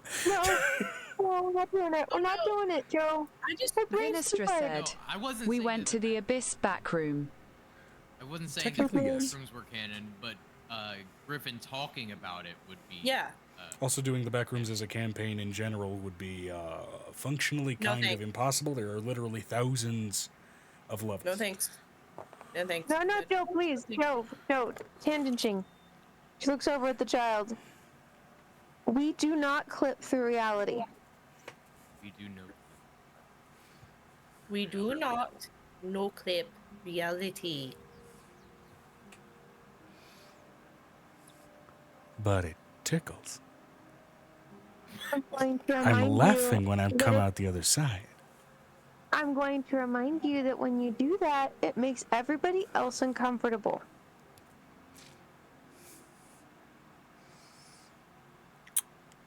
I'm waiting for the part that you want sounds me bad. in case you want me downsizing to you, this is the size of a baby, so you don't understand me. And I have to hold on to you with this slimy little bag. We can do that. No. Then I think you should watch yourself, shouldn't you? Watch myself? I am going to count to 10.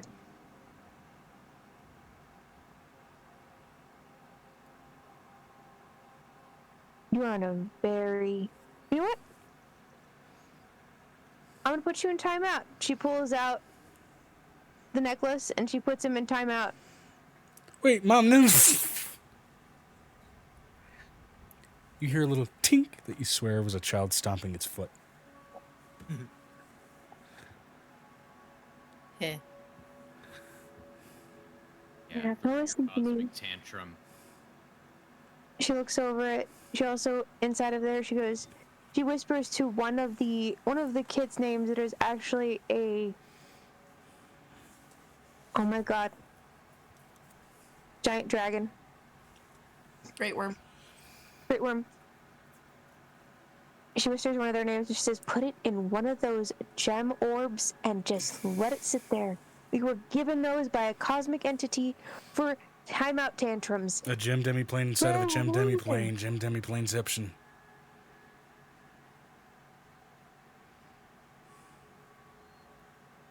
Gem demi-plane. It's just literally a tantrum room that they can't get out of for 2 minutes. It's like little It's just bubbles. a long time when you're that little. Although, actually, I have something to consider. Technically, since he's been trying to clip into Ormer, that means in the brief seconds out in the material plane that he has been clipping in there, a little bit extra time has been passing. I'm going to roll real quick. Oh god.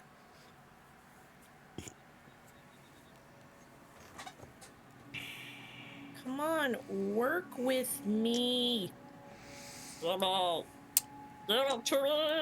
Has my kid gained sentience and actually realized that it's a bad idea? He's gotten older. As far as gotten more mature is another question. And now, actually, also given that context and given how much ample time he's had to screw around, and not just with Avery, given that amount of time, I'm going to roll another roll real quick to see if he's been screwing with some dragons. Oh, fuck. No, come on. No, he hasn't. Now, this wasn't a roll low and he has. It was rolling from his stat sheet, so if he rolled high, he absolutely was. No, he was focused in on Avery. Vinestra said, has he been screwing around with the gods?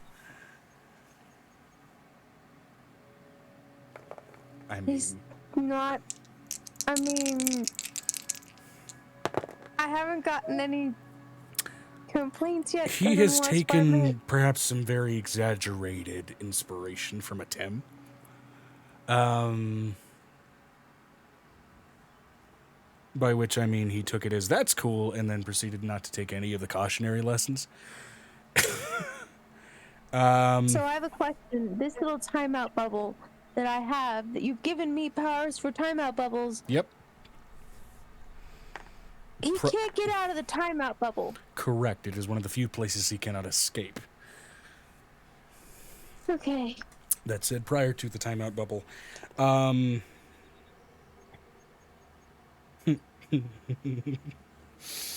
god. I'm going to write that down. Joe, what happened? I'm scared. Nothing concerning why do I feel Avery. Like Piper, why do I feel Joe, like Piper please, no. always God didn't in- piss off. I don't need horrible nightmares. Nothing nightmare inducing. It's not that kind of creature with that kind of power.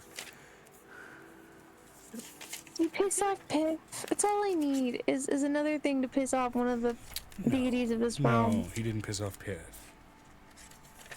Piper just like, I feel like canonically hears when Wilsoni, i.e. Joe, laughs about a roll he made. So he's just like, oh, fuck. You feel a disturbance in the force every time I smile or chuckle. Good to know. She looks over at Nicodemus.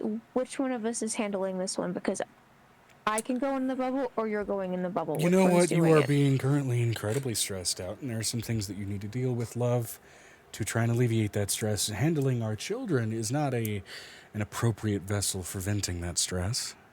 So I would gladly spar with you later. In the meantime, I'm going to handle our child that likes to slip between the cracks in reality.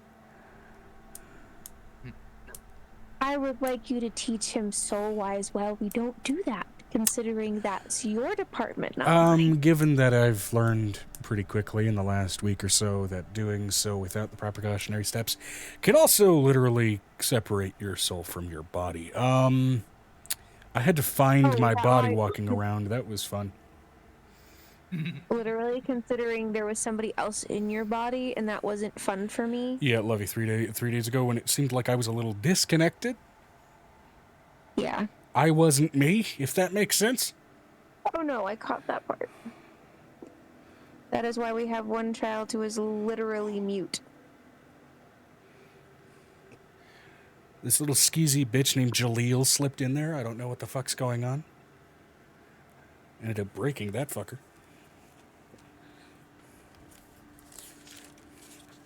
You don't. I'll tell you about it later. Yeah, that doesn't go deal with the kid who can phase through walls. Me and Deal Angel, with him. He's in timeout. they're gonna go inside too. I'm gonna scold him while he's timed out. So, Lovey, Angel, Subasa, I'm going to go inside of you. A whole 2 layers deep. Oh my god. And sorry, when I come out, you will find that you are no longer having to deal with one particularly intense problem. Pepper's just like, okay, I'm gonna go find Vinistra Tavinius. said, "Did he just say he's small?" No. Pepper's like, okay, nope. I'm going to go find Tavinius. I'm going to have Tavinius make me 2 more of those thingies. And as Nick slides inside of your necklace, you swear you hear a Zarbon moan for a moment.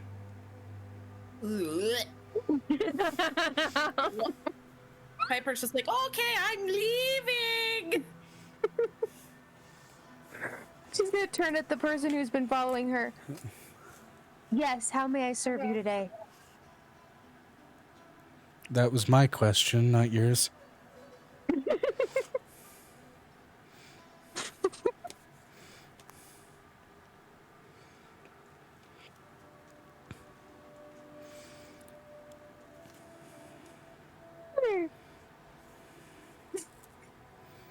Says not one of the dwarven company, but this weirdly petite and short. What you're fairly certain biologically is at least part Goliath. You didn't realize they came this small. Still taller than you by a good bit, but short by the standards of that species. How may I help you today?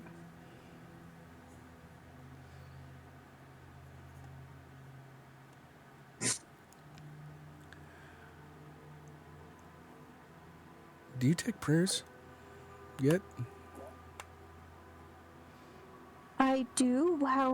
What would you like to pray for? I don't know how to pray to you yet, because you're kind of a new thing. I don't know what the tenets are like. I'm willing to write them down. But I figured if maybe there's not any yet, I might as well go straight to the source. Okay. The tenets are love thy neighbor as thyself, but don't get an STD.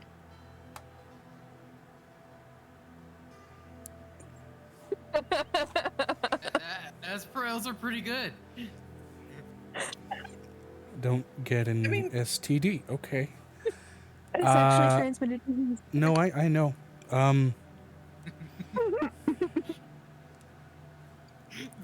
So what you're saying is, if, for example, I got chlamydia, I'm going to hell. No, you can be healed from it, but with prayer. Don't purposely carry STDs. Is that what you mean? Yeah, don't purposefully carry it and transmit it. That would be really so don't spread it willy-nilly as one might willy-nilly spread their legs. Right. The STD is not your gospel. Yes, yeah, no. It's more or less about being kind to one another and making the world a better place compared to what it is at the moment. I'm pretty sure there's a demon lord that's all about that one, actually. I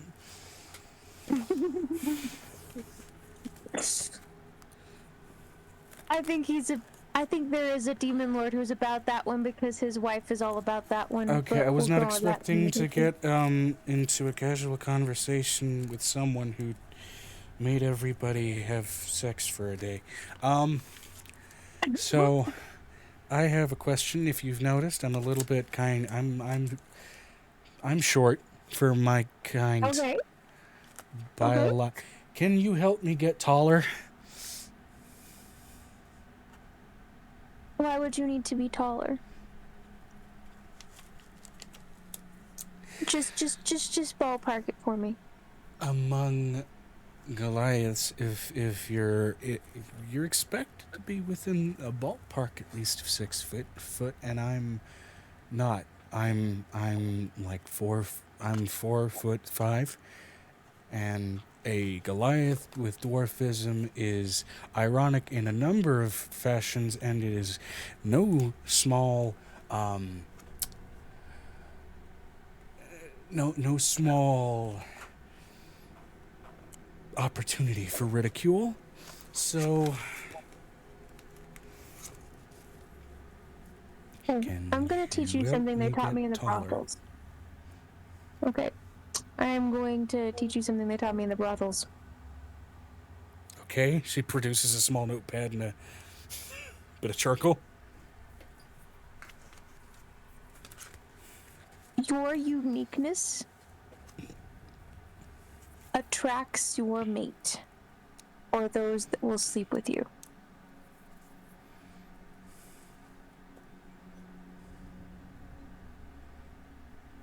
Is there any guarantee that I could attract someone who's not doing it because they're being weird?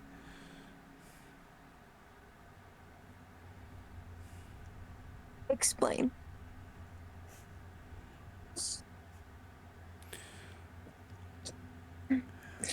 The I other used to take my day, clothes off. I'm gonna go ahead. okay, among a number of other concerningly strange and clearly fetishized propositions, there was one halfling in particular who said, and I quote, "Maybe it'll be easier if I climb a foothill before I climb a mountain." When you tell that man if he has to climb a foothill before he climbs a mountain, then you don't need to climb this foothill. I took You can go offense. shove it. I took offense to being called a foothill in the first place. That's what you tell him. You just hand him back his own insult. I handed him back more than how do you do with confession of sins? Okay, let me put it to you this way. I will teach you how to... Okay. I take off my clothes for profit. Let's go with that. And as a person who does that on a regular basis, there are going to be weird people.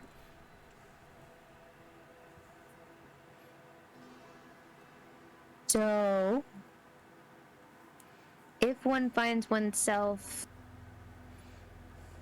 in said situation where there are people that are not to your liking, you don't have to take that person.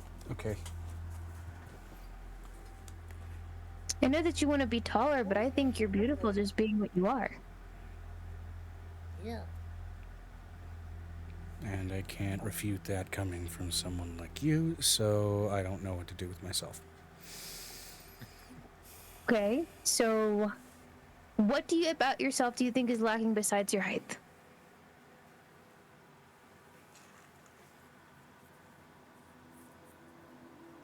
Self-confidence.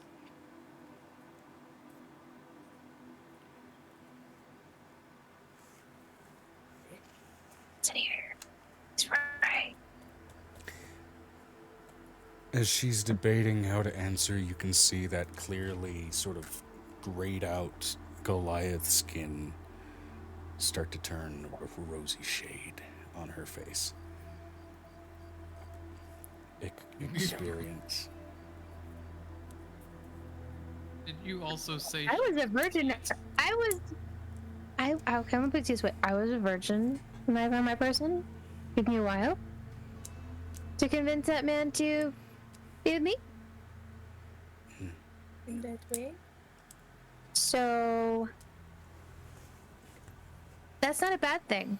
But you can get experience in other ways. You can practice in other ways. Go to a brothel, ask them to kind of train you or teach you different techniques. Without Also musculature. Extra stuff. Goliaths are usually stronger than me, and I'm a little bit lanky. She takes off her fairly heavy winter coat, which Goliaths don't need. They're resistant to cold. And she looks model thin, which is not a physique that normally comes with Goliaths. hyper. Am I back from visiting Tavinius by this point? Which she's still dealing with the sort of cookies. proportionism that you would expect to Cookies. see from somebody with dwarfism, but even still with that, it is relative to that bombshell physique. Hold yeah, on. she is not able Let to me see get. it. Look at your palette, food palette. You're not Got a food even over palette. there.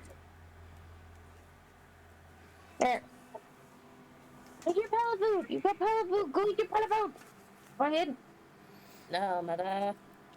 Yeah, with that as well, you They're can like, also see "I these just sort of wanna traditional complain." Goliath tattoos that are kind of rolling down her body. Usually, and you've noticed, usually like strong and thick bars are indicators of strength and things like that.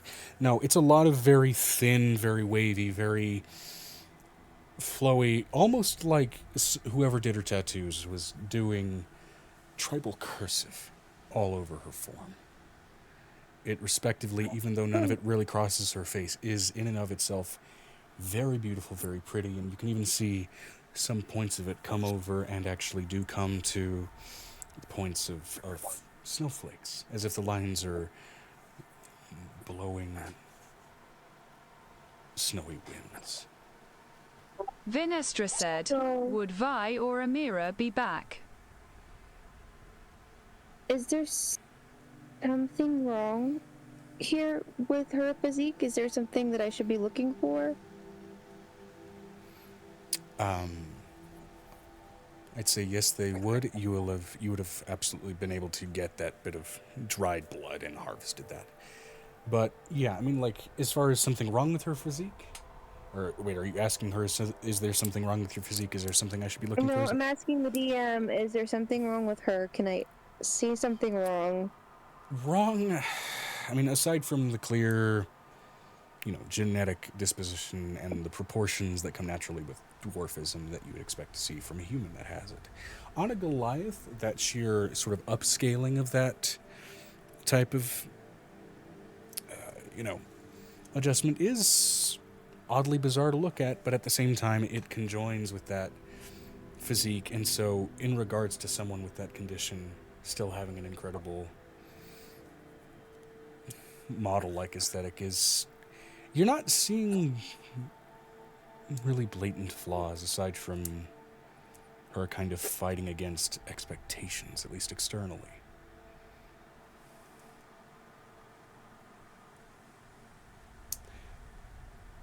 Have you always been like this? I've always been a bit of a runt, yeah.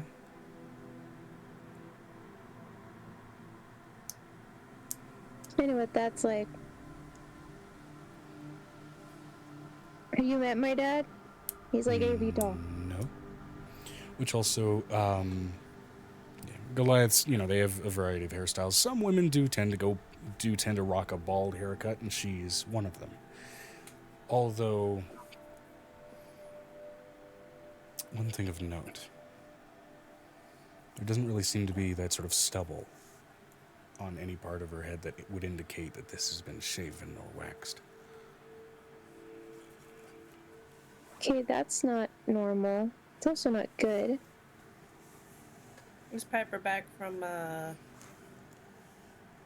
consulting the Tavinius for supplies? Yeah, and that was easy enough to do. About where are y'all at? 'Cause We're in the tavern. I've finished feeding one of the kids. Probably got Yeah, Charlotte on my shoulder at the moment.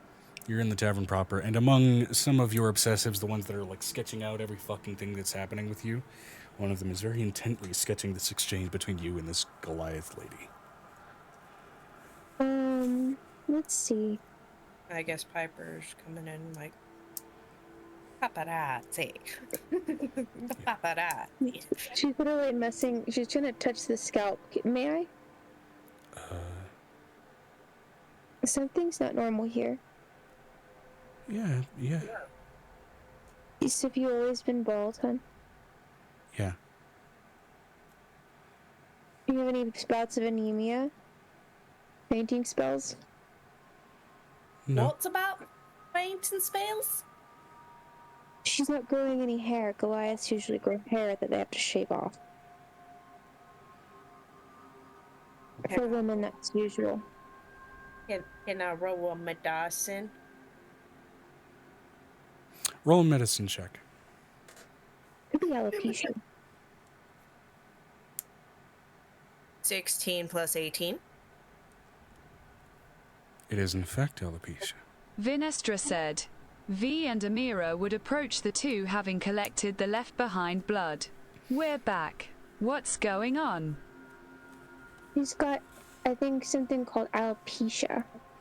Yeah, which, as a note as well, it was a little harder to notice with the lack of eyebrows, because oftentimes, I mean, there's a decent segment of the Goliath population that just don't have them anyway.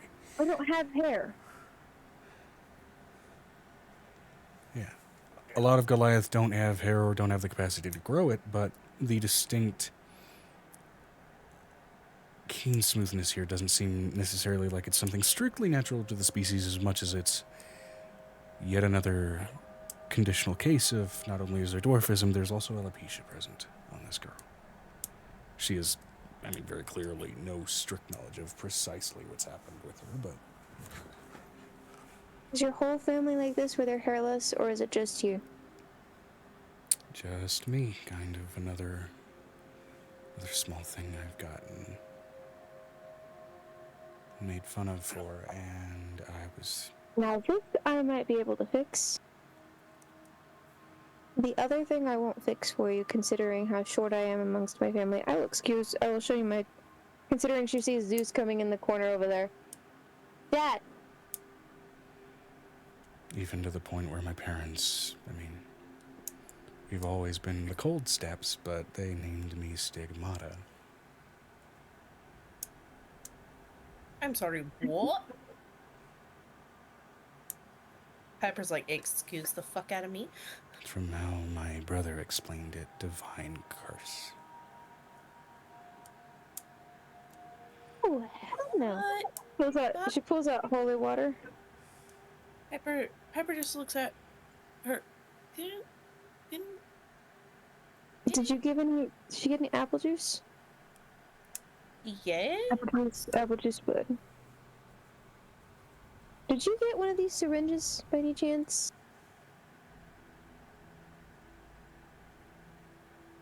Yeah?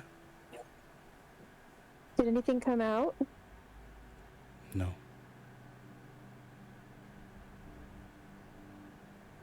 Rain. Rain Took them all out of my head. Piper just pulls out a little vial.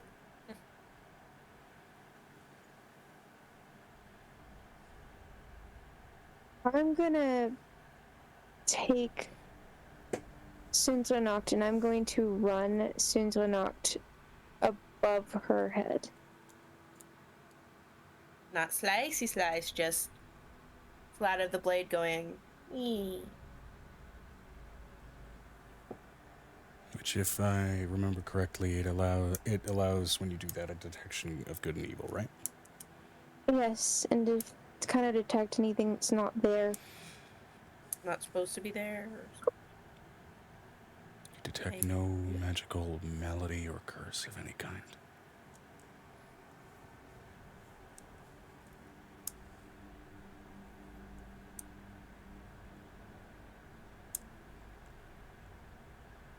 Okay. She hands her some. She takes out some of the pink water. This is what fell on us earlier.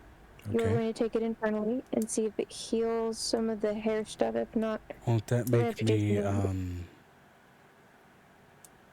Gonna make you horny, but it's gonna be okay. Maybe see if it helps with the hair. Okay.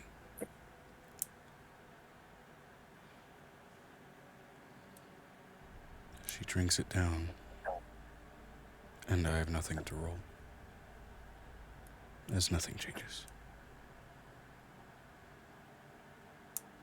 Step after step, check after check, search after search.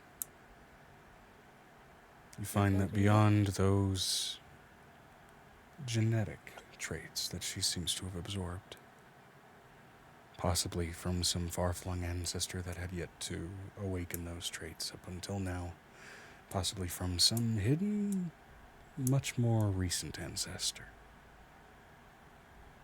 There's nothing magically wrong with this girl, nor some temporary curable disease. This girl just is who she is, and her only ailment is self-esteem. So she doesn't even have alopecia. It's just basically she can't even grow hair because she's so stressed out she can't grow hair.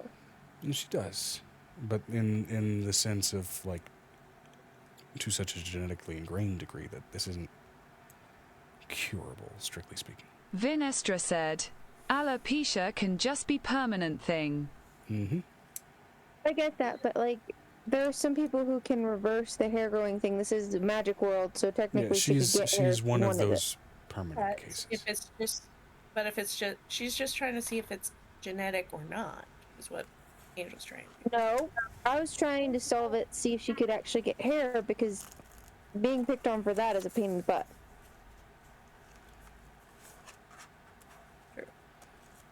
Where did that go? What in the fuck? Amira's going to flit into Vinestra's pocket dimension briefly to rummage for some things. On the plus side, she is a glorious canvas for all the wigs on the planet. That's if she wanted to. 'Cause Yeah, but that's a different thing for Goliaths. They don't like wigs. Depends on the They class. do have a prejudice for that too.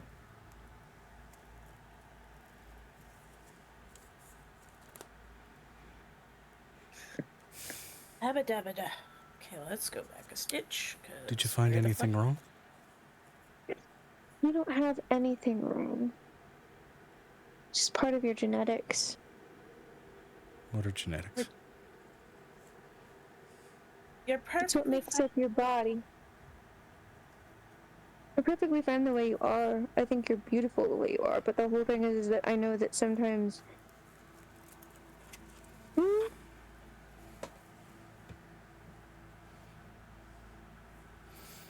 I have ideas. Another thing of note as well, getting this close to her, you do notice a subtle... how do I put this? A subtle purple hue in her eyes.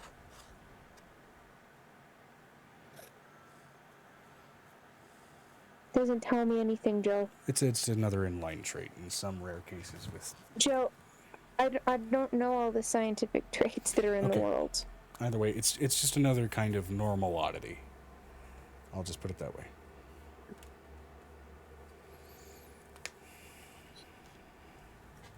Okay,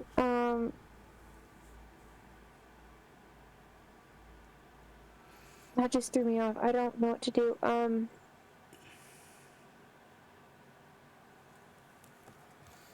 You said you were going to give me some tips, send me to a brothel somewhere. Right now, a brothel is, with each passing second, sounding like more of a good idea because of what you just had me drink. Oops. I think my friend Vinestra might be able, and Amira might be able to help you with a little bit of your own self-love. But, I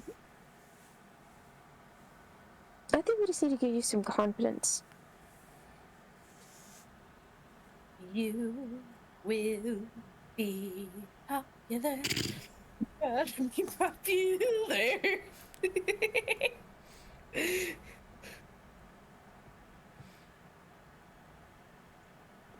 Come on, let's go get something, something... What do you like to wear? What's your favorite color?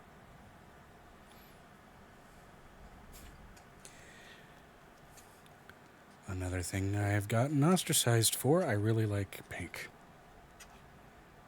And from what I can... What is wrong with pink? Pepper's gonna take Not offense. very, My family doesn't it's like not it. very rough color. My family doesn't like it. And then I got inspired by pink snow, and I got briefly kicked out of the house to go ahead and make an angel in the pink snow. And then I wanted to make other things in the pink snow.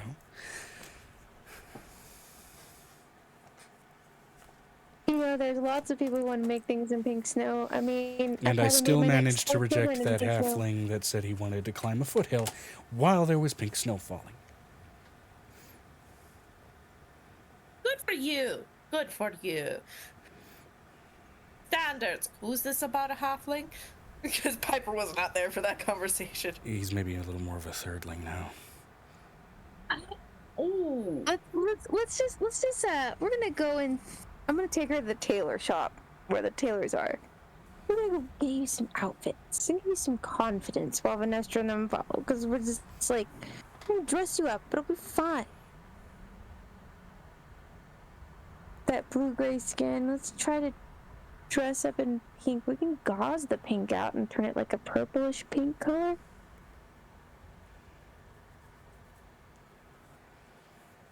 Okay.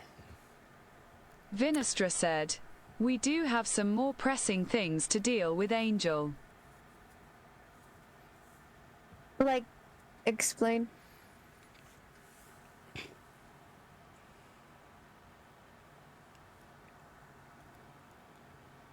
A hag trying to harm a small child. That's tomorrow morning's problem, if I remember correctly. We're supposed to have a get-together with all the younger kids tonight. For Are you for talking that about specific Flake? person. Yes. Flake is not with... Flake is with Violet, getting outfits. And a stuffed animal.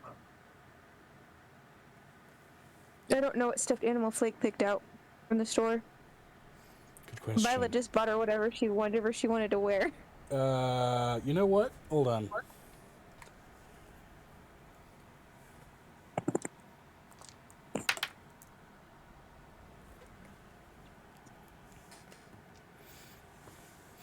She picked out 2. An oversized navy blue dragon stuffed animal. And an oversized big brown dog stuffed animal. For the 2 giant ladies who came and picked her up. She get her own bag to put everything in. To shrink it down to size, like a little bitty haversack. Yeah, you watch as this little kobold is stumbling and swaying side to side, carrying this bag that is easily twice her size and absolutely obscuring her vision. The only thing kind of peeking out away from the bags are the tips of her massive-ass ears. She has also like 6 or 7 new outfits. Hence why, yeah. Of which she is actually currently wearing one.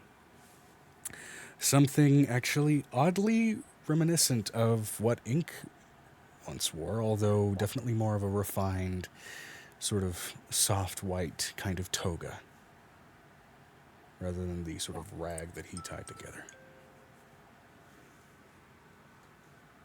She looks over at Violet. If you'll take them upstairs, the kids are about to get off school, and they can play together.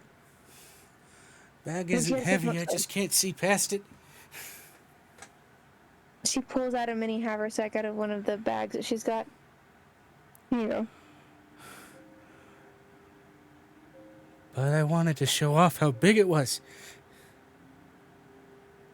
You can once you pull it out of the bag. It'll be even more impressive. But I can pull the bag. Wait, I can pull the bag out of the bag. How did that happen?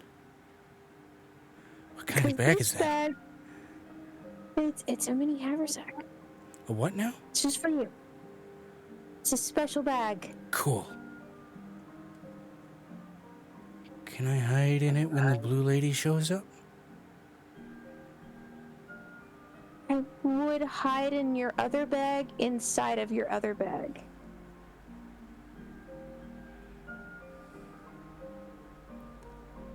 But if you want to stay with me, then the blue lady won't hurt you ever again. I still gotta go to work in 2 days, and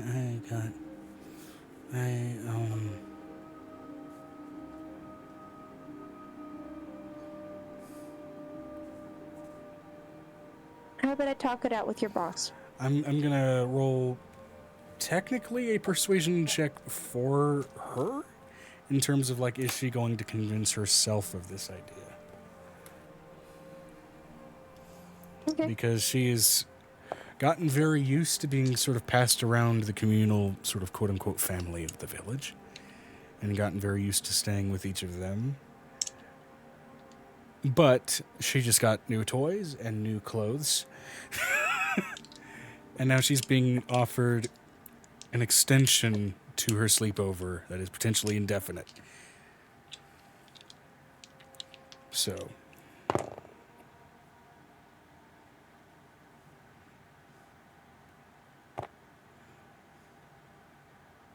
Vinestra said, I suggest she works by attending school. It's a good idea. and then she begins to kind of look back and forth between Violet and Vinestra. And you. But which one would I move between the three of you? Like I move between I live here in this house, but I have a necklace where I carry every little kid that I take care of. And they go to school every single day. That must be a big And necklace. It is a very big necklace. It's got lots and lots of space. How do you get Everybody gets inside their of a own room. necklace? You want me to show you how?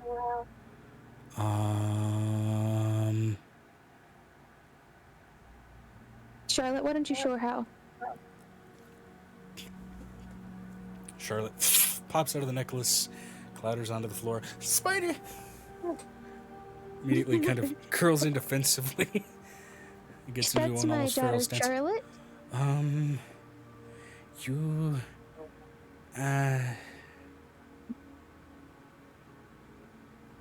What? That's my daughter, Charlotte. Charlotte? Blake, Charlotte?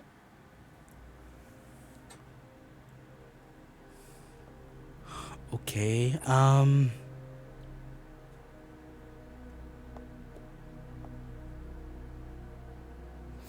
there more spiders in your necklace? No, Charlotte is the only... I have a spider that crawls in my hair, but that's their pet. And it doesn't bite, which is very strange. It's like a ghosty pink spider. It's really sweet. It's a little jumping spider like this big. Little I've been bit by spiders before. It's not fun. Well, jumping spiders usually won't bite. Like, these ones won't bite. Oh, I've actually I've been told they were not spiders, but they look like spiders, and they were called spiders first when I asked what they were, but then I was told they weren't. They blended in with the ice. I bet. She looks over it. She pulls out a small dragon from her hair. See? Oop, that voice didn't come through the thing.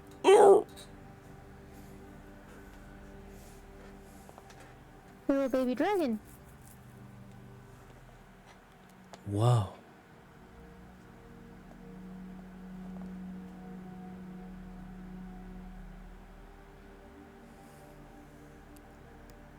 The baby dragon can crawl inside the necklace. The little baby dragon can crawl inside my hair. These are my kids. That's crazy.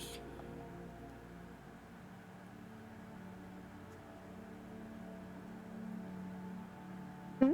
How many eggs did you lay?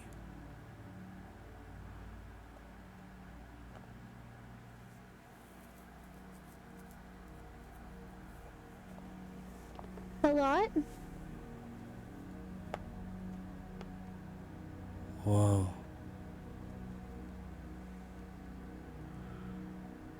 But if you stay with me, you can stay around Vinestra and Violet. And see them every day.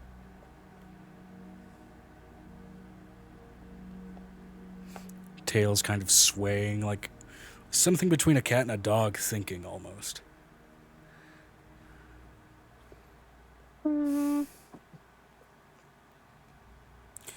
Make a persuasion check, because this is absolutely you trying to persuade the child.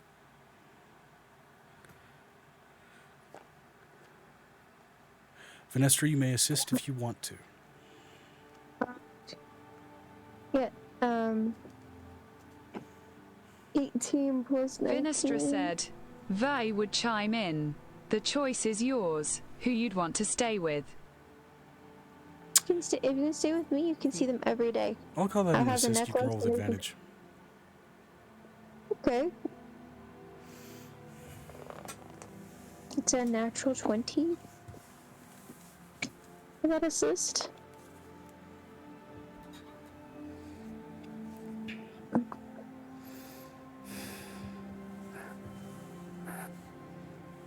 And if you feel more comfortable sleeping with Violet or Venestra, all you gotta do is come out of the necklace and sleep with Violet or Venestra.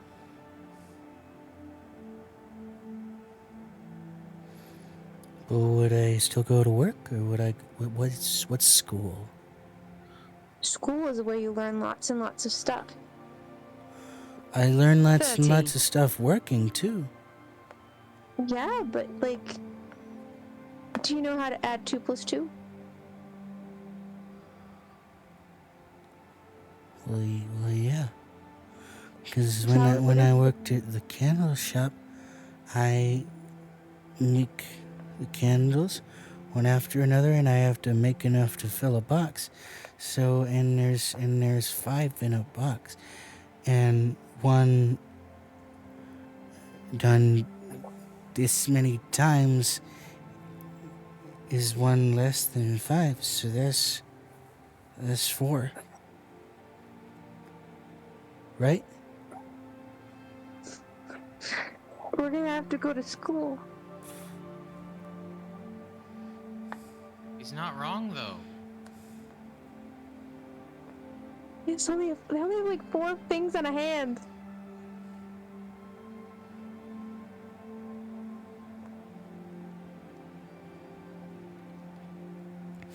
Vinestra said, Kobold, a 3-fingered 1 thumb. Yeah, because she explained it to me like this. She has 5 fingers, and there's 5 candles in the box, and I have 4 fingers, and 1 less than 5 is 4. So 4 candles in the box, and I've got 4 fingers. She also said this one's a thumb. Does that mean I have 3 fingers? 3 fingers and 1 thumb. I'm confused.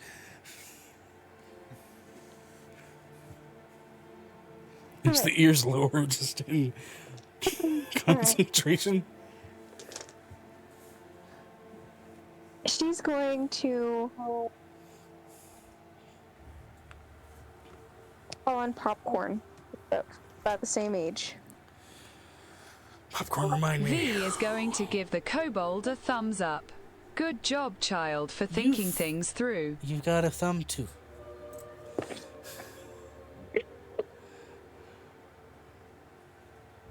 Angel summons Popcorn, who's one of the small changelings.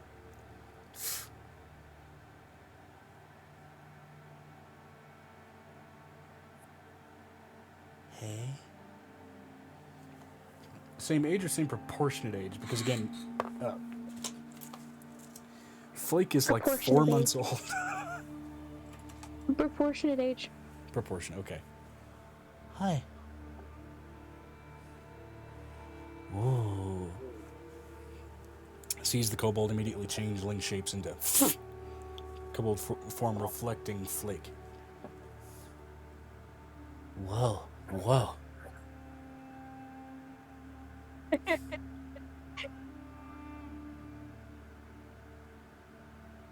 That's weird. That's weird.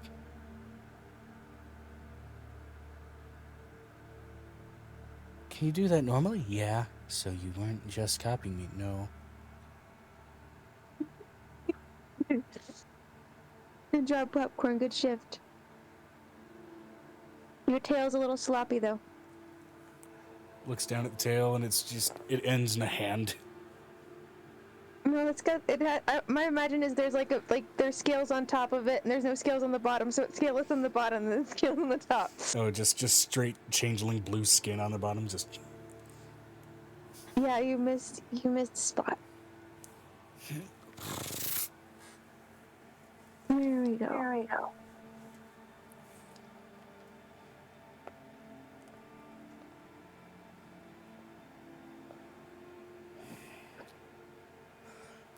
So,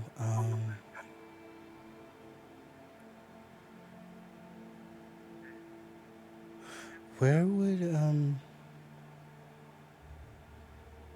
Where would... I already rode on Hairy Lady's back. Okay.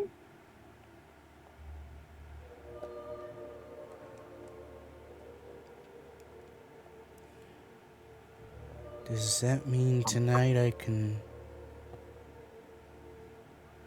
sleep with Big Scale Lady, and then tomorrow night I'll sleep in your neckness? Yeah, tonight we're gonna do bedtime with all the other kids, okay? You're gonna go and watch a illusionary tape that they get to pick out once a night. What's a tape? It's like a recording of people acting on a screen. What? You'll see. It's fun. Okay. And she turns around, timid still, while holding the haversack and expecting it to be so much heavier than it is. And just confused by the discrepancy with the weight. Vinestra said, "Sure, child, and if you'd like, you can also ride on my back too."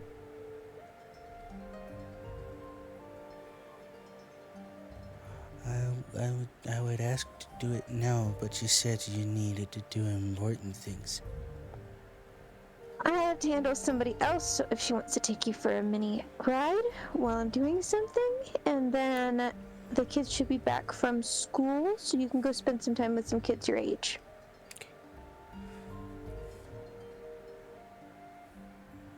How long did how long did it take you to hatch her? And she points up to Amira, completely assuming Amira is your child. Given her all... Oh my gosh.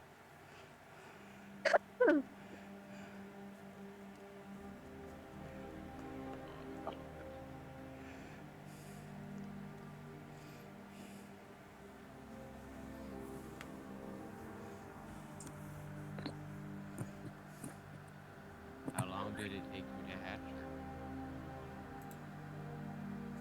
her? Vinestra said, "Amira raised an eyebrow, fluffy tail flicking. When we were 4 months old." I'm 4 months. Wait, does that mean I can hatch an egg now? Okay, hold on. We're gonna slow down. Slow roll. Okay, one thing at a time. Egg no. Okay? Familiar. Maybe. What's a familiar? Okay. She looks over at Vanessa. You're not confused her. She's going all over the place. Okay. Vanessa can take you for a little mini fly if you want to go right on her back for a little bit, so I can handle fly? it. You can fly. Which you already mentioned earlier, but her mental capacity is just all over the place given the amount of stressors she's dealt with in the last few hours. Violet can also fly. I can also fly. So... Vi's back arms are going to shift into her massive wings. Whoa. Can we not do that at the table? Can we not do that at the table? Not at the table. If we're not, we can't do the foof at the table. We're sitting at the table. I'm assuming, given especially your experience, you were careful enough not to knock anything over when you pulled them out. There are people drinking and eating food. Although, when you do unfurl them, you swear you hear in the background a dwarf drunk off of his ass go, "Fuck, that's hot."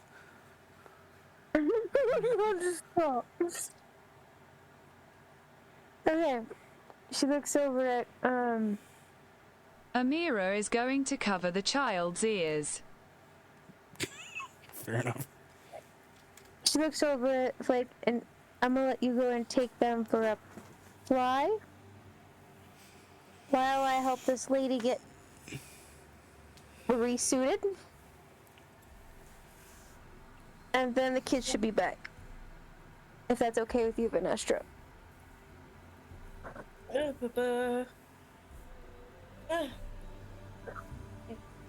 Why she need. Don't tell me it fell. She fell. It fucking fell down the couch. And Aye. Though we're also going to do a thing to find someone. I don't think we should do that just yet. We should wait until everyone's gone to bed, so it's a little bit easier to find them, considering they move around at night, from what I gathered.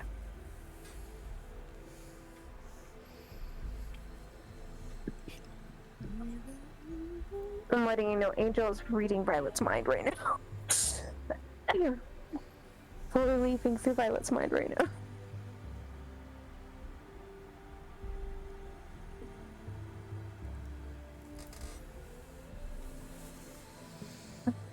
All right. So, for the sake of brevity, OOC scrying has a 24 hours cooldown if it goofs. if it goofs. fair enough.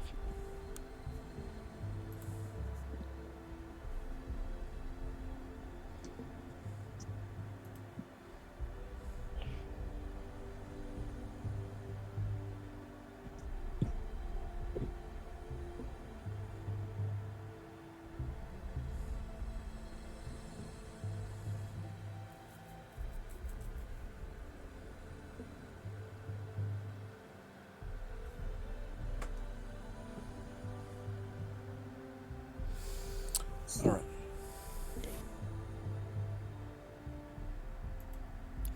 For the sake of brevity,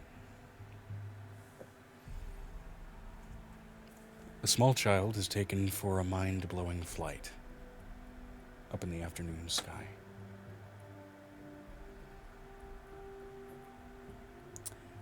A Goliath with dwarfism and alopecia is granted a wardrobe. Go ahead and give me a charisma check, Angel. I'm Real going to quick. the restroom again. Huh? I'm going to the restroom again. Restroom? Okay. Yes. All right.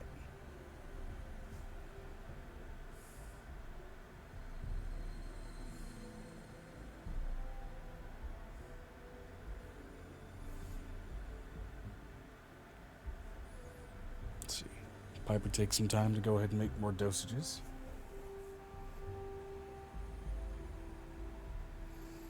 Just enough to fill the containers of the different things, so that way I can have one of apple juice, the coffee, and the summer thingy, the Salai fruit. Yeah, which apparently turns out to be sort of a spirit juniper, which is reduced down essentially into a gin.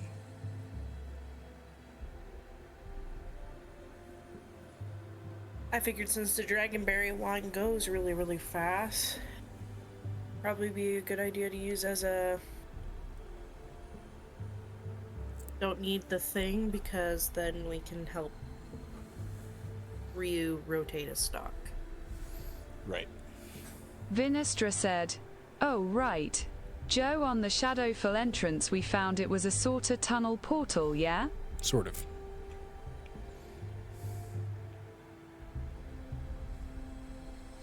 Bit of a Coraline tunnel situation.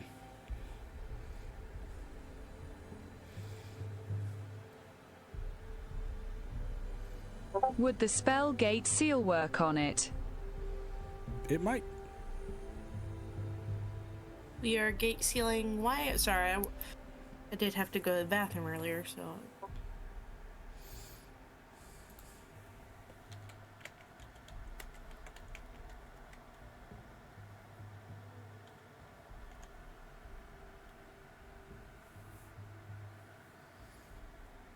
And of course my keyboard stops working because Opera is weird. Hello, Opera. Dude, what the?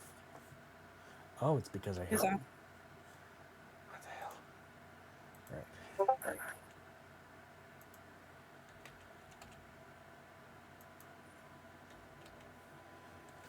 I'm sorry. Did I hit like a character lock or something? What happened? There we go. I think I actually had the lid Posted of the my... spell in text chat, Joe. Yeah, I had the lid of my dice tray pressed down on tab. And so it just broke everything. Ah, lovely.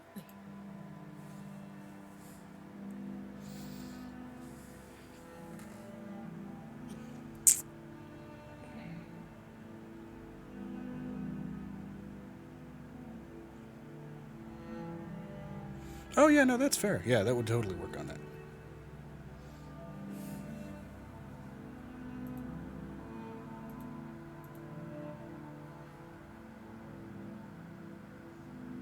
Cool, Amira's going to go lock that place up so nothing gets in or out. Sure thing. Yeah. Probably a good idea.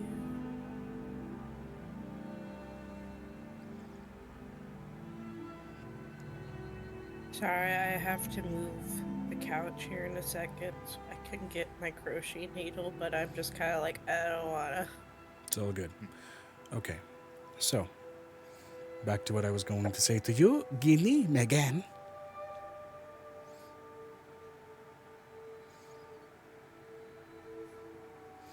For the sake of brevity, you are able to slowly but surely outfit a wardrobe. I didn't even get the Goliath's name. Yes, you did. No, I didn't. Yes, you did. When? Stigmata Cold Step. When? Oh, they named her Stigmata. That's Yeah, they fucked. named her that. That's Oh, I didn't get to have them arranged, so no, it'll be fine. You didn't get to what? okay. Let's get nothing. Say it again, come on. No, let's move on for the sake of brevity.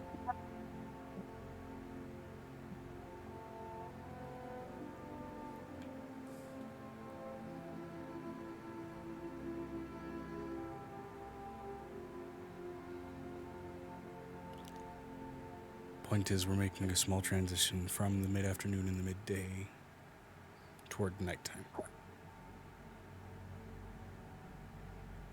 It's not the issue, DM. The 19.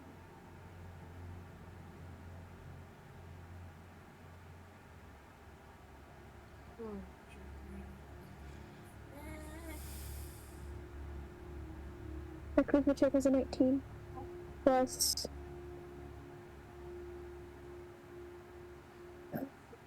How many? Since it's a flat stat check, that's a +6. So Be 25. more than that now. Be like a +8.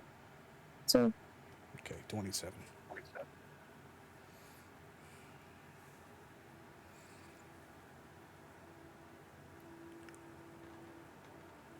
Wait. Yep. Oh, it's on the floor. Sweet. It's not on the couch.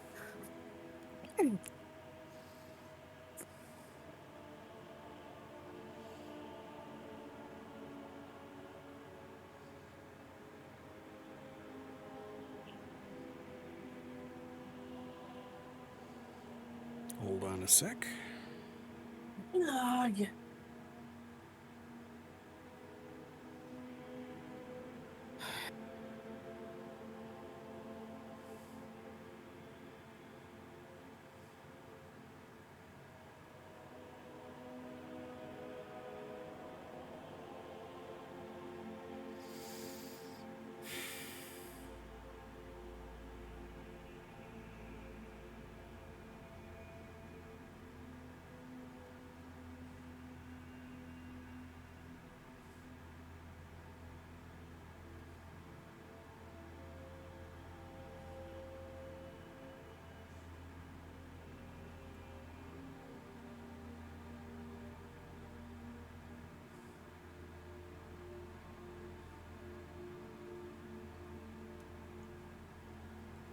Okay. So the flight concludes. A small kobold child, essentially vibrating with excitement, now aloft on your opposite shoulder from Amira, Venestra.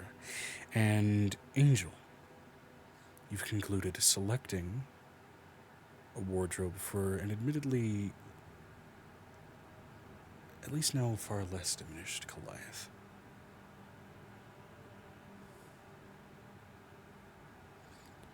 Given that charisma check I had you roll, what kind of wardrobe have you been able to outfit her with? Or what would you have leaned into?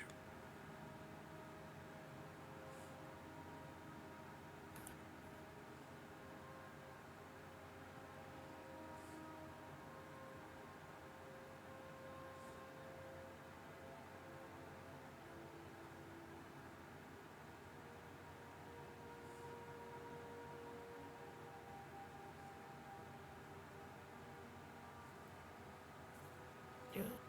Whole damn thing.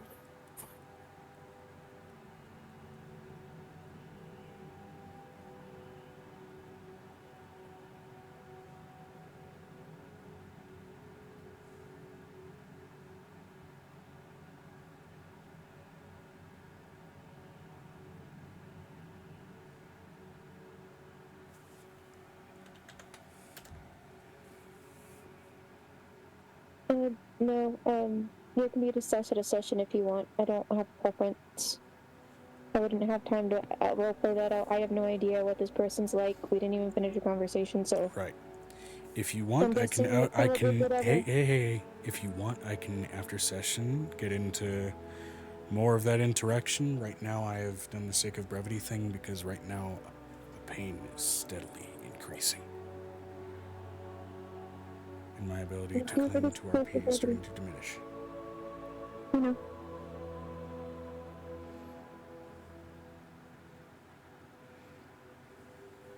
know. Just move it along.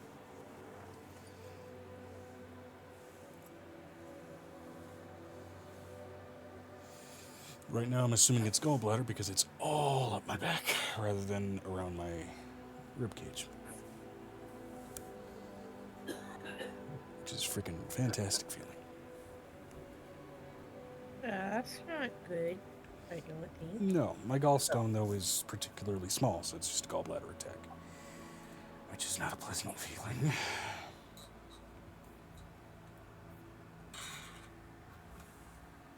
Longest I've had one of those last has been 2 days. This one just started within the last, hour and a half, so hopefully it fades. Yeah, Knocking I on wood. just. You need to wrap it, Joe. You need to wrap it. Yeah, cause pay no bueno. Okay. I'm annoyed with having to wrap it here, but I need to get some ice on this. I need to drink some apple cider vinegar. As foul as that's going to be, it does help. So, my pacing admittedly is messed up as it is. I've done my best to try and make this a feel-good session for as many people as I feasibly can. Whether that's failed or not, anybody have any title suggestions before we get into next week and hopefully a much steadier, admittedly probably a little bit faster of a pace? I don't have any suggestions. this time. Juice. I don't like juice. I don't know. Vinistra said, "Witch hunt."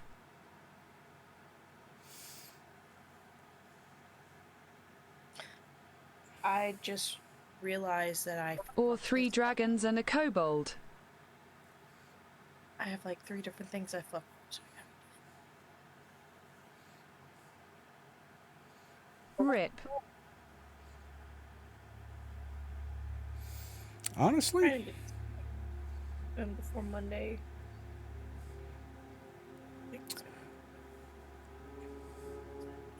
I'm tempted to say 3.5 dragons.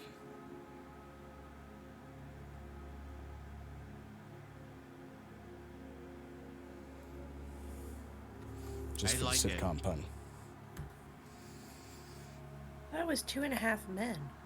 Yeah, then it's 3.5 dragons. I definitely missed some.